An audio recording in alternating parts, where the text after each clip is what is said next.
Hello everyone. तो ये हमारा इन्वेंट्री का सेकंड लेक्चर है। हालांकि काफ़ी सारी बात मेरे को इन्वेंट्री टॉपिक पे बताना था जो मैंने पहले लेक्चर में डिस्कस नहीं किया है, क्योंकि मैं नहीं चाहता था कि पहला लेक्चर थोड़ा कॉम्प्लिकेट हो। क्योंकि पहला लेक्चर बहुत इजी था, फीफो लीफो वेटेड एवरेज, है ना, फिर वो ट्रेडिंग अकाउंट बना के क्लोजिंग स्टॉक निकालना, वो बहुत सिंपल टॉपिक था। हालांकि प्रैक्टिकल नंबर 2 में मुझे ऑलमोस्ट सब स्टूडेंट ने ऑलमोस्ट हर एक स्टूडेंट ने डाउट भेजा है, ठीक है ना। मैंने जो इलस्ट्रेशन करवाया था उससे सिमिलर इलस्ट्रेशन जो मैंने नंबर 7 करवाया, ठीक है ना, 7 करवाया था ना, और 5 करवाया था। तो इन दोनों में जो प्रॉफिट मार्जिन दिया हुआ था, क्वेश्चन नंबर 5 और 7 में जो प्रॉफिट मार्जिन दिया हुआ था वो था ऑन सेल्स। जैसे कि आप देख सकते हो यहाँ पे था 20% ऑन सेल्स। तो हमारे पास ट्रेडिंग में सेल्स का फिगर रहता है, उस पर मैंने डायरेक्टली 20% लगा दिया था। लेकिन मैंने जानबूझ के, क्योंकि मैं जब क्लास में करा रहा था तो मुझे था कि मैं 7 कराऊँ या प्रैक्टिकल 2 कराऊँ, तो मैंने जानबूझ के 7 कराया, क्योंकि यहाँ पे डायरेक्ट सेल्स पे मार्जिन दिया हुआ था। और प्रैक्टिकल टू में ऑन कॉस्ट दिया हुआ था, 25% ऑन कॉस्ट, है ना। अब नॉर्मली आपको याद होगा जब आपने क्लास 12 में जीपी रेशियो पढ़ा होगा, है ना। अगर किसी को याद नहीं है तो अलग बात है। हालांकि अगर आपने जीपी रेशियो पढ़ा होगा तो जीपी रेशियो का फॉर्मूला क्या होता था, gross profit by net sales into 100, right. Gross profit by net sales into 100। इसका मतलब ये है कि जो भी आपका ग्रॉस प्रॉफिट निकलता है वो नेट सेल्स के ऊपर परसेंटेज कैलकुलेट होता है। सोचो यहाँ पे आ गया 20%, तो ये 20% on what, 20% on cost, 20% on sales, 20% on something else. ये है 20% ऑन सेल्स, क्योंकि ये सेल्स के बेसिस पे निकलता है। आप चाहे नेट प्रॉफिट रेशियो का बात कर लो, या ग्रॉस प्रॉफिट रेशियो का बात कर लो, या ऑपरेटिंग प्रॉफिट रेशियो का बात कर लो, ऑपरेटिंग रेशियो का बात कर लो, ये सारा निकलता है नेट सेल्स पे, है ना। जैसे कि आपको याद होगा कंपैरेटिव स्टेटमेंट बनाते थे आप लोग, है ना, comparative statement, common size statement. तो इसमें भी क्या होता था, जब आप, चलो मैं कंपैरेटिव कॉमन साइज वाले नहीं बोलता हूँ क्योंकि ज़्यादातर स्टूडेंट लोग उसे ध्यान से नहीं करते हैं, ठीक है ना।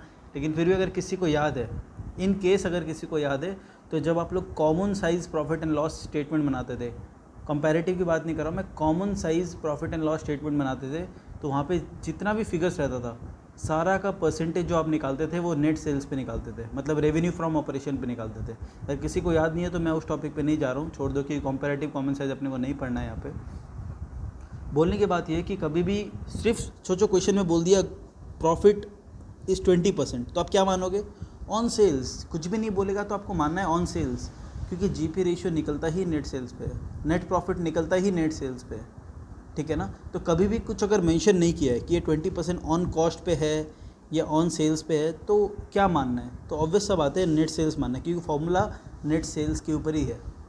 ये जो आपका जीपी जो है वो नेट सेल्स पे ही बेस्ड है, ठीक है, क्लियर, पहला बात।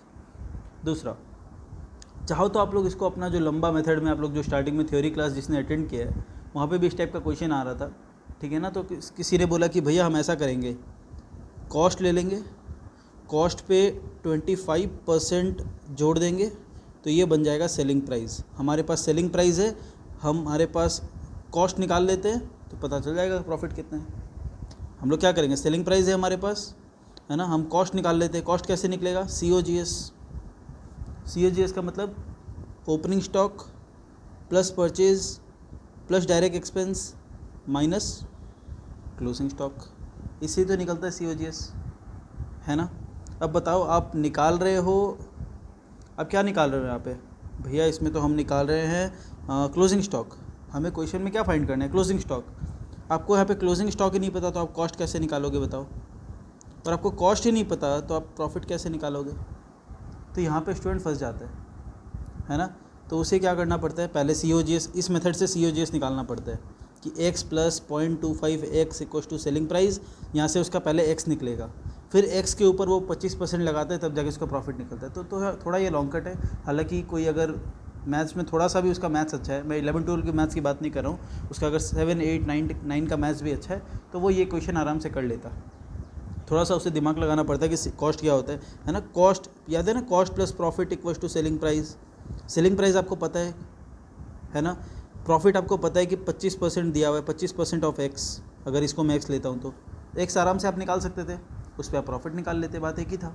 फिर भी इस पर मेरे को पता नहीं क्यों इतना डाउट्स आया कि भैया ये क्वेश्चन का आंसर रॉन्ग है क्या, है ना। ऑलमोस्ट सब ने, मैं किसी पर्टिकुलर किसी के लिए नहीं बोल रहा हूँ, ऑलमोस्ट सबका आया था मेरे पास कि भैया क्वेश्चन रॉन्ग है क्या, भैया सोल्यूशन रॉन्ग है क्या, भैया आंसर नहीं आ रहा है, भैया वो 25 लिखा हुआ है क्या वो 20 होगा क्या, वाई, ऐसा क्यों डाउट। जब क्वेश्चन में बी बोल रहा है 25% ऑन कॉस्ट, तो 25% ऑन कॉस्ट है वो, है ना। क्या निकल नहीं सकता है क्या, निकल सकता है आराम से। अच्छा भैया आपने तो बोला था एक शॉर्टकट बताओगे, हाँ मैं शॉर्टकट मैं ज़रूर बताऊंगा, लेकिन प्लीज़ ये सब चीज़ पे डाउट मत लाया करो, ये तो बहुत सिंपल सा है ना, ये तो एकदम बेसिक्स है। अगर आप बोलोगे भैया हमें ये नहीं आता तब तो मुझे क्लास 7 का मैथ्स आपको पढ़ाना पड़ेगा, ये बहुत बेसिक्स है। प्लीज़ इसके लिए मतलब करना कि भैया हमें ये नहीं आता है, ये बहुत सिंपल था। और कॉस्ट का फॉर्मूला एकदम ईजी है। अगर मैं कोई ट्रेडिंग ही दिखा दूँ, देखो कॉस्ट ऑफ गुड्स सोल्ड का मतलब क्या है, जो गुड्स आपने सेल किया उसका cost, cost of goods sold नाम में लिखा हुआ है, कॉस्ट ऑफ गुड सोल्ड, जो गुड्स आपने सेल किया उसका कॉस्ट। तो जब ट्रेडिंग अकाउंट बनाते हैं हम लोग तो क्या लिखते हैं, to opening stock, to purchase, to direct expense, to GP आता है यहाँ पे, by sales, by closing stock. तो क्रॉस पहला बात ये है सेल्स। सेल्स में अगर मैं प्रॉफिट हटा देता हूँ, सेल्स माइनस प्रॉफिट क्या निकल जाएगा, अगर मैंने सेल्स में से प्रॉफिट हटा दिया तो क्या बचेगा, कॉस्ट। यही देख लो, सेल कॉस्ट प्लस प्रॉफिट क्या होता है, सेल्स। अगर मैं प्रॉफिट को इधर ले जाऊंगा तो क्या हो जाएगा, माइनस। बताओ मुझे ये पढ़ाना पड़ रहा है आप लोग को। तो cost price equal to selling price minus profit. तो देखो सेलिंग प्राइस से अगर मैं प्रॉफिट हटा दूंगा तो क्या निकल जाएगा, कॉस्ट। भैया ये तो चलो पता है हमें, है ना, ये तो हमें पता है, चलो ये वाला ये चीज़ सेल्स माइनस जीपी। भैया अगर ये हम लोग को नहीं पता है तो, क्योंकि देखो इस क्वेश्चन में आपको प्रॉफिट तो नहीं पता है, प्रॉफिट कब पता होता है, अगर आपका मार्जिन दिया हुआ रहता सेल्स पे तो आप सेल्स पे सीधा परसेंटेज लगा देते जीपी का। जैसे क्वेश्चन मैंने इलस्ट्रेशन में किया था 20% ऑन सेल्स, तो सेल्स मुझे पता था, मैंने सीधा 20% निकाल दिया था, तो वहाँ पे COGS निकालने का ज़रूरत भी नहीं पड़ा अपने को, है ना, अपना क्वेश्चन हो गया था। इस क्वेश्चन में ये लोग बोल रहे हैं कॉस्ट। मैं पहले लॉन्ग कट मेथड बता रहा हूँ कि ये क्वेश्चन में आप लोग क्यों अटके हो, मेरे को समझ में नहीं आया।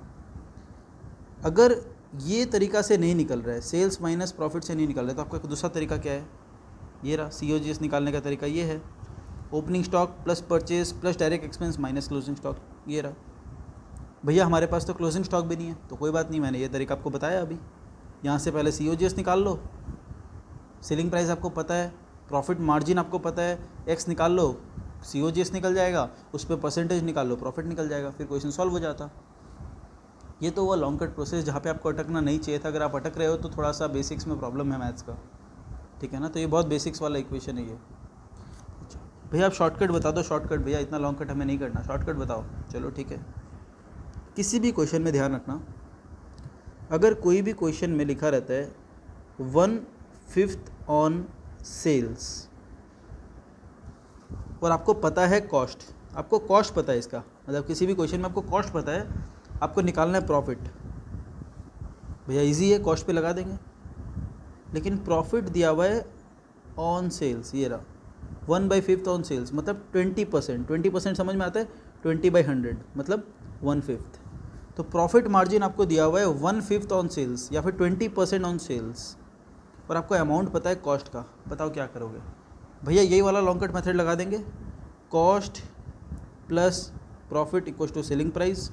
कॉस्ट हमें पता है, प्लस प्रॉफिट इस बार किस पे लग रहा है, सेल्स पे, तो मैं सेल्स को ले लूँगा x, ये बन जाएगा 20% ऑफ x। भैया इसमें क्या शॉर्टकट आपने बताया, ये तो हमें आता था, कॉस्ट जो मिसिंग फिगर है आपने उसको x ले लिया और उस पर परसेंटेज लगा दिया, है ना, सिंपल था ये तो भैया हमें आता है, मैं मानता हूँ ये लॉन्ग कट है। शॉर्टकट ये है, कोई भी फिगर, अगर कोई भी मार्जिन, जैसे ये 1/5 निकला ना, अगर ये 1/5 ऑन सेल्स है तो ये 1/4 ऑन कॉस्ट होगा। भैया आपको कैसे पता, मुझे ऐसे पता क्योंकि मैंने बचपन में मैथ्स पढ़ा था, है ना, इसीलिए मुझे पता है। चाहे आप इसे कोई भी किसी भी सम में लगा के देख लो, नहीं हुआ तो मुझे बोल देना कि भैया ये नहीं हुआ, है ना। अभी तक मैंने ऐसा कभी नहीं देखा कि ऐसा नहीं हुआ। सीधा बात समझो, एकदम क्लियर लॉजिक है यहाँ पे। 1/5 ऑन सेल्स, ठीक है, बोलना चाह रहा है 1 रुपया प्रॉफिट है, मतलब आउट ऑफ 5, 1/5 का लॉजिक समझो। 1/5 जब ये लोग बोलता है ना तो ऐसे नहीं बोलता है। 20% का मतलब क्या है कि 5 हिस्सा में से 1 हिस्सा प्रॉफिट है। ये 1/5 क्या है, प्रॉफिट। ध्यान से समझना, इसे ज़िंदगी भर काम आएगा, ठीक है ना। मैं रहूँ ना रहूँ, ठीक है ना, आगे आपके इंटर फाइनल में, लेकिन आपको ज़रूर पढ़ना है आगे। तो 1/5 ऑन सेल्स, इसका मतलब है अगर सेल्स का हम लोग 5 हिस्सा करते हैं, सेल्स डिवाइड बाई 5, अगर मैं सेल्स का 5 हिस्सा करूँगा तो उसका एक हिस्सा क्या है, प्रॉफिट। वो तो यहीं से पता चल रहा है भैया, 100 अगर पार्ट्स है उसमें 20% आपने प्रॉफिट बोला है। तो ये एनालाइज करना ही बड़ा बात है कि अगर सेल्स का मैं 5 हिस्सा करूँगा तो एक हिस्सा निकलेगा प्रॉफिट, ठीक है ना। तो आप बताओ, अगर कोई अमाउंट है 100 रुपया, 100 रुपया सेल्स का अमाउंट है, मैं एग्जांपल यहीं से दिखा रहा हूँ, तो 1/5 कितना होगा भैया, इसका 5 हिस्सा करेंगे तो 20, तो 20 रुपीज़ प्रॉफिट है भैया। तो ऐसे भी पता चला था 20% ऑफ सेल्स कितना, 20% ऑफ 100 कितना होता है भैया, 20 होता है। तो देख लो 1/5 ऑन सेल्स कितना, 20। मैंने क्या किया, यहाँ बोल रहा है 1/5, मतलब सेल्स का 5 हिस्सा करो, कितना, 5 हिस्सा मतलब 20 करके, ठीक है ना। मैं थोड़ा अलग तरीक़ा से समझा रहा हूँ, मतलब 2-3 अलग अलग तरीका मैंने साथ साथ में बता दिया, ताकि मतलब किसी को कोई तरीक़ा से समझ में आ रहा है, किसी को किसी तरीक़ा से समझ में आ रहा होगा, इसलिए, ठीक है ना। उसका 5 हिस्सा मैंने कर दिया, तो एक एक हिस्सा कितना कितना का निकला, 20 20 20 20 20 बन गया 100। बोलता है इसमें से एक हिस्सा क्या है, प्रॉफिट, ठीक है ना। तो प्रॉफिट कितना निकल के आ गया, 20। बताओ कॉस्ट कितना होगा भैया, बाकी 4 हिस्सा कॉस्ट होगा, बाकी 4 हिस्सा कॉस्ट होगा। तो जब मैंने क्या लिखा देख लो, यहाँ पे मैंने अभी तक कुछ दिखाया नहीं था आप लोगों को, सीधा ये किया 1/4 ऑन कॉस्ट। तो निकाल लो 1/4 ऑफ कॉस्ट कितना आता है, बताओ, देख लो 20 आया कि नहीं आया, सेम देख लो। ऑन सेल्स मैंने 1/5 लगाया, ऑन कॉस्ट मैंने 1/4 लगाया, आंसर आ गया। भैया ये तो आपने रटा हुआ होगा कि 1/5 होगा तो 1/4, कोई और एग्जांपल लेके भी समझाओ, तब समझ में आएगा हमें, तब हम मानेंगे कि आप सही बोल रहे हो। अच्छा चलो एक और एग्जांपल लेके भी दिखा दूंगा, ताकि आप लोगों को भरोसा हो जाए कि भैया सही बोल रहे। एक और चीज़ है, अब ध्यान रखो, अब आपको कैसे पता चलेगा कि भैया 5 है, 1/5 है, तो नेक्स्ट वाला में मेरे को 1/5 लेना है, या मतलब 6 लेना है या 4 लेना है, ज़्यादा लूँ या कम लूँ। तो आप समझो एक बात कि यहाँ पे सेल्स है, यहाँ पे कॉस्ट है, कौन सा ज़्यादा होता है, जनरली भैया सेल्स ज़्यादा होता है। अच्छा, इसमें जो प्रॉफिट हो रहा है और इसमें जो प्रॉफिट हो रहा है अलग अलग है कि सेम है, भैया क्या मजाक कर रहे हो, प्रॉफिट तो सेम ही है। यहाँ पे सेल्स पे परसेंटेज दिया हुआ है, यहाँ पे कॉस्ट पे दिया हुआ है, प्रॉफिट तो दोनों एक ही है, क्योंकि ट्रांजैक्शन तो एक ही हुआ है, एक ही ट्रांजैक्शन है कि 100 रुपये का माल बिका है, उस पर 1/5 आपका प्रॉफिट, एक ही ट्रांजैक्शन है। चाहे आपको मार्जिन सेल्स पे दिया रहे या कॉस्ट पे दिया रहे, प्रॉफिट तो सेम निकलना है, करेक्ट। प्रॉफिट दोनों में सेम निकलना है।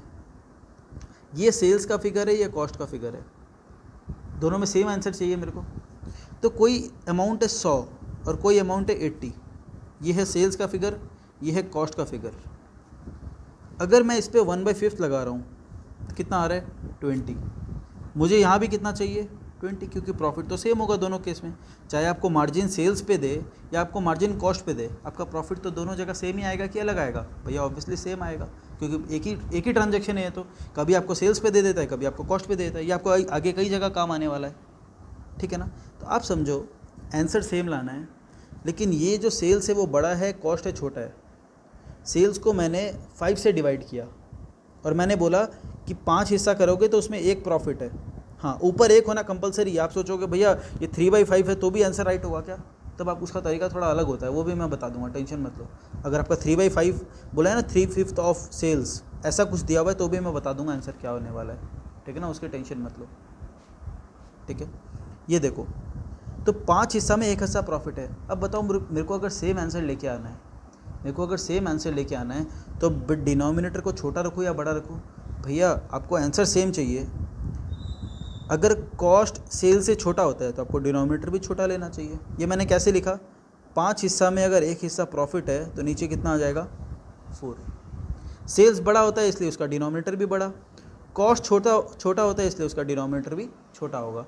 अब देख लो, 4 हिस्सा में भाग कर दो, एक हिस्सा इसका प्रॉफिट है, देख लो कितना आया, 20। बराबर आ रहा है कि नहीं आ रहा है, हाँ भैया आ रहा है। भैया आप प्लीज़ एक और एग्जांपल करा दो, हमें कॉन्फिडेंस आ जाएगा। चलो ठीक है, एग्जांपल नंबर 2 मैं उल्टा करा के दिखाता हूँ थोड़ा सा, ठीक है ना।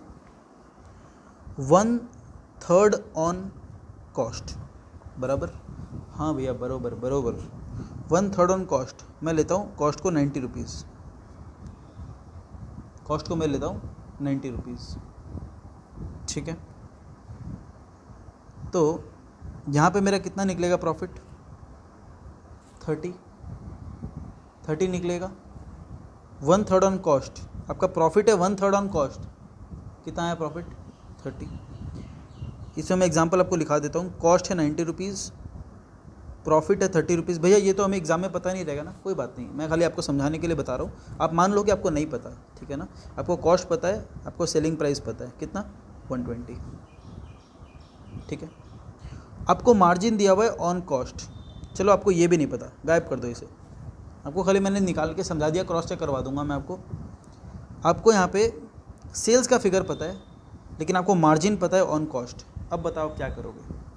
आपको सेल्स पता है कि सेल्स है 120, आपको ये नहीं पता, सोच लो आपको ये नहीं पता, मान लो कि आपको ये नहीं पता, आपको पता है क्वेश्चन में, जैसे अब मैं वही उसी क्वेश्चन पे आ रहा हूँ वापस से, ठीक है ना, मैं आपके प्रैक्टिकल नंबर 2 पे आ रहा हूँ। जैसे आपको वहाँ पे दिया हुआ था 25%, मतलब 25% मतलब होता है 1/4, तो मैं मान रहा हूँ 33.33%, ठीक है ना, मैंने थोड़ा सा एग्जाम्पल चेंज किया, तो 33.33% कितना हो जाता है 1/3, तो मैंने ले लिया 1/3 ऑन कॉस्ट, जो आपके क्वेश्चन में दिया हुआ था, है ना। जिसने मुझे डाउट भेजा कि भैया ये तो 1/4 ऑन कॉस्ट दिया हुआ है, तो मैंने उसे बोला 1/5 ऑन सेल्स ले ले भाई, ऐसे निकल जाएगा। तो भैया कैसे, ऐसे क्यों होगा, क्वेश्चन रॉन्ग है क्या, कोई बात नहीं, देख लो। आपको 1/3 ऑन कॉस्ट पता है, क्वेश्चन में आपको बोल दिया कि मार्जिन है 1/3 ऑन कॉस्ट, कोई दिक्कत नहीं भैया, ऐसा ही क्वेश्चन नंबर 2 में भी दिया हुआ है, बराबर। और आपको पता है सेल्स, हाँ भैया क्वेश्चन नंबर 2 में भी हमें सेल्स पता है। अब हम कंफ्यूज हो गए भैया कि कैसे निकालें हम लोग प्रॉफिट, तो सीधा समझो, बताओ यहाँ पे कितना होना चाहिए। भैया रुको हम बताते हैं। कॉस्ट छोटा होता है इसलिए इस पर 3 यूज़ किया गया, न्यूमरेटर में आपने बोला हमेशा 1 होना चाहिए, है ना, तभी ये लॉजिक आपका काम आएगा। हाँ न्यूमरेटर, अच्छा कॉस्ट कम होता है इसलिए आपने यहाँ पे 3 यूज़ किया। अगर मेरे को सेल्स पे लगाना है तो सेल्स होता है बड़ा, अगर 3 मैं कॉस्ट मान रहा हूँ 3, तो उसमें 1 प्रॉफिट है, ध्यान देना, अगर 3 को मैं कॉस्ट मान रहा हूँ, है ना, कॉस्ट का 3 हिस्सा कर रहे हैं तो उसमें 1 प्रॉफिट है, तो बताओ ये क्या बन जाएगा, टोटल 4 हिस्सा करो, उसमें 1 क्या निकल के आ जाएगा, प्रॉफिट। मैंने क्या किया, बस 1 ज़्यादा ले लिया कि भाई 3 रुपये अगर कॉस्ट है, 1 रुपया प्रॉफिट है, तो सेल्स पे कितना हिस्सा होगा, 4 हिस्सा। सीधा मैंने इजी लिया, जब सेल्स लोगे तो 1 बड़ा होगा, अगर रटना आपको लास्ट में, तो सेल्स जब आप लोगे तो 1/5, कॉस्ट होगा तो 1/4, ऊपर 1 होगा तो, है ना, मैं 1 की बात कर रहा हूँ, हमेशा अभी तक मैंने बोला ऊपर 1 होगा तो, ऊपर 2 होगा तो क्या होगा, 3 होगा तो क्या होगा, वो भी मैं बता दूंगा, लेकिन आपको ज़रूरत नहीं है उस चीज़ की, 99% काम आपका इससे हो जाएगा। अब देखो आपको दिया हुआ है 1/3 ऑन कॉस्ट, लेकिन आपको पास फिगर है सेल्स का, तो आप क्या करोगे, या तो ये लंबा मेथड में जाओगे, है ना, x प्लस दिस, वो x वाला मेथड चला गया भाई, वो x वाला मेथड आपने क्लास 6, 7, 8, 9, 10 में पढ़ा होगा, अब वो x वाला की ज़रूरत नहीं है, आपके पास कैलकुलेटर है सर, ठीक है। तो 1/3 ऑन कॉस्ट था, तो मैं इसे 1/4 ऑन सेल्स से लूँगा, क्योंकि सेल्स के लिए न्यूमरेटर आपको ज़्यादा चाहिए, क्योंकि प्रॉफिट यहाँ पे जो होगा, यहाँ पे प्रॉफिट सेम होना चाहिए कि नहीं होना चाहिए, बताओ। हाँ भैया बिल्कुल सेम होना चाहिए, तो देखो 1/4 ऑफ 20 कितना हो जाएगा, 30 आ जाएगा। और आपको 1/4 पता होता तो आप क्या करते, आप बोलते भैया अगर सेल का 4 हिस्सा करेंगे तो उसमें 1 प्रॉफिट है, तो कॉस्ट कितना हो जाएगा, 3 हिस्सा, 4 - 1 3, जैसे मैंने यहाँ पे किया था, 5 - 1 4 आ गया था। अच्छा भैया 1-2 एग्जांपल बताओ, अगर हम सही गेस कर पाए तो हमें लगेगा कि हम समझ में आ गया। चलो 1/6 ऑन कॉस्ट दिया हुआ है, बताओ मैं सेल्स में कितना लिखूंगा, भैया 1/7, अगर किसी ने ये सही गेस किया है तो उससे समझ में आ रहा है। अच्छा भैया अगर ये 2/7 ऑन सेल्स हुआ तो, देखो भैया अब हम फंस गए, ऊपर आपने 2 लिख दिया, हाँ 2 लिख दिया ना मैंने। अब देखो ये लॉजिक भी मैं बता देता हूँ आपको, भैया पहले थोड़ा क्लियर तो करा दो, चलो ठीक है। 1/3 ऑन सेल्स है, बताओ कॉस्ट पे कितना होगा, भैया रुको हम गेस कर रहे हैं, ये होगा 1/3, मतलब 3 हिस्सा करोगे 1 प्रॉफिट है, तो भैया ये 1/2 निकलेगा कॉस्ट पे, सही है क्या, बिल्कुल सही है, समझ में आ रहा है ये चीज़, है ना, थोड़ा हौच-पौच हो गया मेरे को पता है, लेकिन मुझे ये ज़रूर समझाना था, है ना, ये बहुत इंपॉर्टेंट था मेरे को समझाना, क्योंकि आपके लिए बहुत इजी हो जाएगा। हालांकि ये मैथ्स टीचर का काम है ना, या फिर आपको मैथ्स में सीख के आना चाहिए था, फिर ये मुझे अकाउंट्स में पढ़ाना पड़ रहा है ये चीज़, लेकिन मैं माइंड नहीं करता कि मेरा आधा घंटा वेस्ट हो जाए, मुझे फ़र्क नहीं पड़ता, आपको समझ में आना चाहिए, आपके लिए चीज़ें ईजी हो जानी चाहिए, ठीक है। सोचो किसी दिन ऊपर 2 दिया हुआ है, तो भैया सबसे बेस्ट क्या होगा, सोचो ऐसा दिया हुआ है आपको 2/7 ऑन सेल्स, तो भैया सबसे इजी क्या होगा, सबसे इजी तो मैं आपको बोलूँगा इसे आप 1 में कन्वर्ट कर लो पहले, अगर मैं इसको बना दूंगा 1 तो ये बन जाएगा 3.5, अच्छा भैया तब तो इजी हो गया, 1/3.5 ऑन सेल्स, तो ये हो गया 1/2.5 ऑन कॉस्ट, ये तो इजी हो गया, हुआ कि नहीं, हाँ भैया अच्छा भैया ये तो आपने समझा दिया। भैया अगर हम नहीं चेंज करना चाहते तो क्या, हम जिद्दी हैं भैया, हम हैं जिद्दी, हम नहीं करना चाहते, ऊपर 1 नहीं रखना चाहते, तो बताओ आपका लॉजिक काम करेगा क्या? बिल्कुल करेगा। वही दिमाग लगाओ, सेल का मैंने 7 हिस्सा किया, उसमें 2 प्रॉफिट है, तो कॉस्ट क्या हो जाएगा 2/7 - 2। 7 हिस्सा में प्रॉफिट हटा दो तो कॉस्ट का मार्जिन निकल जाएगा, सीधी सी बात है। अच्छा मतलब भैया ऐसे भी होगा, देख लो, क्रॉस चेक करके देख लो 1/2.5 आया या नहीं आया, घूम फिरा के 2/5 आया यहाँ पे आपका। अगर 7 हिस्सा में सेल्स का करूँगा, उसमें 2 प्रॉफिट होगा, तो मैं कॉस्ट का जब निकालूंगा तो क्या हो जाएगा 7 - 2, नीचे ऊपर 2 रहेगा। मतलब 5 हिस्सा अगर करूँगा, 2 प्रॉफिट जोड़ूंगा, तब जाके वो सेल्स का 7th फिगर बनेगा। बिल्कुल ईजी है। और मैंने क्रॉस चेक करके दिखा दिया कि 2/5 होता तो भी ये 1.25 आता। तो बेस्ट अभी तक आपको क्या लगा कि भैया ऊपर 1 रख लो, ये 1/8 ऑन कॉस्ट है। दिमाग लगा के एक बार बता दो अगर आपको समझ में आ गया तो। अगर अभी भी नहीं आया तो प्लीज़ कॉल कर लेना, इसके अलावा मेरे पास और उपाय नहीं है कि मैं कैसे समझाऊँ इसे। कहना ये मैथ्स का पार्ट है और मेरे को इससे ज़्यादा और मैथ्स का तरीका नहीं आता फ़िलहाल, है ना। बचपन में आता था तो वो तो मैं भी भूल गया हूँ। 1/8 तो कॉस्ट है, तो बताओ सेल्स में कितना होगा भैया? 1/8 कॉस्ट है, 1 प्रॉफिट है, तो 9 हो जाएगा ऑब्वियसली। देख लो बिल्कुल ईजी है। अच्छा भैया सीधा बताओ ना, सेल बड़ा होता है तो उसमें 1 बड़ा रहेगा, कॉस्ट छोटा होता है तो उसमें 1 छोटा रहेगा, और ऊपर 1 होना चाहिए। 1 मतलब है प्रॉफिट, सही ना? हाँ। 9 अगर सेल्स है, -1 करेंगे तो कॉस्ट आ जाएगा, और कॉस्ट का जब देखोगे 8 कॉस्ट है +1, 9 का सेल्स आ जाएगा। क्लियर है? तो यही आपका शॉर्टकट है। तो दिमाग, अब जैसे आपका क्वेश्चन दिया था 25% ऑन कॉस्ट, तो 1/4 ऑन कॉस्ट, तो सेल्स पे क्या निकालना था 1/5, सीधा सीधा 1/5 था ना, इजी। 20% भैया 20 क्यों लगा रखा है एग्जामिनर ने? इसलिए लगा रखा है, देख लो, है ना, बुक वाले ने इसलिए 20% लगा रखा है। 1/5 मतलब क्या होता है 20%, ठीक है ना? क्लियर है? अब नहीं है तो आपको तो फिर अलग से मेरे को पूछना पड़ेगा, ठीक है ना। अच्छा, तो ये तो था मेरा जो मुझे शॉर्टकट बताना था, जो मैंने अपने दिल में रख के रखा था कि हाँ बताना है बताना है बताना है, ठीक है ना। तो ये मेरा शॉर्टकट वाला पार्ट कंप्लीट हुआ जो मेरे को बताना था, ताकि आपके लिए क्वेश्चंस इजी हो जाए, ठीक है ना। दूसरा चीज़ मेरे को याद है जो मेरे को आज स्टार्ट करना है, वो है इन्वेंट्री टेकिंग। तो इन्वेंट्री टेकिंग वाला ही टॉपिक स्टार्ट करता हूँ, ठीक है ना। हालांकि मैंने इसका एक छोटा सा क्वेश्चन आपको कराया था, क्योंकि क्वेश्चन नंबर 2 और इलस्ट्रेशन 7 जो आपने किया वो भी इसी से थोड़ा सा रिलेटेड है। हालांकि मैं नहीं बोलूँगा कि इसका कोई काम था वहाँ पे, ये आपको नहीं भी पता है तो भी आपने वो कर लिया, है ना। अब आता है एक्चुअल इन्वेंट्री टेकिंग में। तो प्लीज़ जेन्युइनली खुद में एनालाइज करना जो मैं पूछ रहा हूँ। बताओ, जो हम लोग ट्रेडिंग में बाई क्लोजिंग स्टॉक लिखते हैं, जो हम लोग ट्रेडिंग में, देखो खुद से ईमानदार रहोगे तो सीखने को मिलेगा। खुद लगेगा कि नहीं भैया हमें तो सब आता है ना, आप क्या ज़बरदस्ती हमें बोलते हो कि हमने गलत सीखा है गलत सीखा है ना। गलत नहीं सीखा हुआ है आपने। देखो टीचर्स लोग वहाँ पे उतना ही बताते हैं जितना कि आप लोग ग्रैब कर पाओगे। मैं फिर भी अपने 11-12 की क्लास में बता देता हूँ स्टूडेंट्स को कि ऐसा होता है, कि मुझे लगता है कि हाँ कुछ उसमें स्टूडेंट ऐसा हो सकते हैं जो जानना चाहते हैं, तो उनके साथ नाइंसाफ़ी नहीं होना चाहिए। क्योंकि मैं इनिशियल क्लास में सब कुछ बता देता हूँ कि भाई ये गलत है। जैसे मैंने पार्टनरशिप में आपको बताया हुआ है कि वो गुडविल नहीं लेके आता है तो बाई करेंट अकाउंट लिखना गलत है, वो भी आज मैं बोलता हूँ कि वो गलत है, टूल में गलत पढ़ाया जाता है। गुडविल को राइट ऑफ करते हैं पार्टनरशिप में, वो भी गलत है ना। मैं ओपनली अपने क्लास में बताता हूँ कि ये गलत है। चाहे कोई भी बड़ा टीचर या कोई भी CBSE का टीचर या CA का कोई भी बड़ा गलती आ जाए, मैं उसके सामने बोलने के लिए तैयार हूँ कि ये सब गलत है। और हालांकि इंस्टीट्यूट में इसके लिए मेरा झगड़ा भी चल रहा है। झगड़ा मतलब वो वैसा वाला झगड़ा नहीं, मेल वाला झगड़ा, है ना। और सपोर्ट में बोर्ड ऑफ स्टडीज़ के मेंबर भी है मेरे साथ, है ना। 1-2 मेरे खुद के टीचर अभी बोर्ड ऑफ स्टडीज़ के मेंबर हैं, है ना, CA है, तो आपको पता चल जाएगा। तो वो उनका फ़ाइट चल रहा है ना। तो उस पर अगर जीत हो जाता है तो ये हिस्टोरिकल चेंज आ जाएगा, प्लस 11-12 का बुक, CA का बुक सब चेंज हो जाएगा गुडविल से रिलेटेड। तो ये चेंज लेके आएंगे, टेंशन मत लो, ठीक है। तो ऐसा है, जो हम लोग क्लोजिंग स्टॉक लिखते हैं ट्रेडिंग अकाउंट में जो हम लोग क्लोजिंग स्टॉक लिखते हैं, बताओ ये कहाँ से देख के लिखते हैं? भैया ये कैसा सवाल है, ये तो बड़ा इजी है। भैया हम एक रजिस्टर मेंटेन करते होंगे, है ना। हम एक रजिस्टर मेंटेन करते होंगे। अगर आपको लगता है हाँ तो सोचना हाँ भैया यही लगता था हमें। आप एक रजिस्टर मेंटेन करते होंगे, उसमें आप लिखते होंगे इतना स्टॉक है मेरे पास, इतना आया, है ना, इन आउट। जैसे हमने स्टेटमेंट बनाया था ना, रिसिप्ट इशू, और उसमें जो स्टॉक है वही हम लोग लिख देते हैं क्लोजिंग स्टॉक में। जैसा आपने भैया यहाँ पे बनवा के दिखाया था हमें, ये रहा, है ना। जो यहाँ पे बचा अपने पास, जो रिसिप्ट हुआ, इशू हुआ, जो बचा वो आपने लिख दिया होगा वहाँ पे ऑब्वियसली। आपको ऐसा लगता है? मेरे को ऐसा नहीं लगता है, सॉरी, पर ऐसा होता भी नहीं है। वो तो ठीक है, वैल्यूएशन के लिए एकदम सही है, लेकिन आप सोचो लेकिन आप एक बात सोचो, अगर कोई गुड्स है ना, अगर कोई गुड्स अपने गोडाउन में चोरी हो जाता है या कोई डैमेज हो जाता है, ठीक है ना, चूहा खा गया, कुछ हो गया, आपको कैसे पता चलेगा?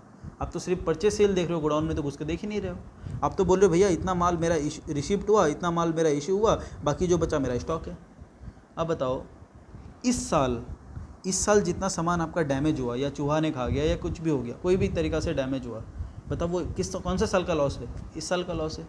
अगर आप गोडाउन में जाके वो देखोगे नहीं कि आपका कितना स्टॉक आपके गोडाउन में, आपके हिसाब से हो सकता है 100 यूनिट है, क्योंकि आपके हिसाब से 1000 यूनिट आया था, 900 यूनिट बिक गया, तो आपके हिसाब से गोडाउन में कितना यूनिट होना चाहिए? 100। लेकिन जब आप गोडाउन में जाके देखोगे नहीं, आपको कैसे पता चलेगा कि गोडाउन में सिर्फ 91 यूनिट्स बचा हुआ है? 9 यूनिट तो कोई उड़ा ले गया, कभी 2 स्टाफ ले गया, कभी कोई चूहा उठा के ले गया, कभी कोई बिल्ली उठा के ले गई। आपको पता ही नहीं है कि गोडाउन में 91 स्टॉक सिर्फ बचा हुआ है। आप कब पता चलेगा आपको? जब आप गोडाउन में जाओगे। अब बताओ ये जो 9 यूनिट्स का मेरा लॉस हुआ, ये कौन सा साल के लिए? इसी साल के लिए। अगर मैं इस साल इसे नहीं देखता हूँ, इग्नोर कर देता हूँ, तो आप क्लोजिंग स्टॉक में कितना लिख दोगे? 100 यूनिट्स का दाम लिख दोगे।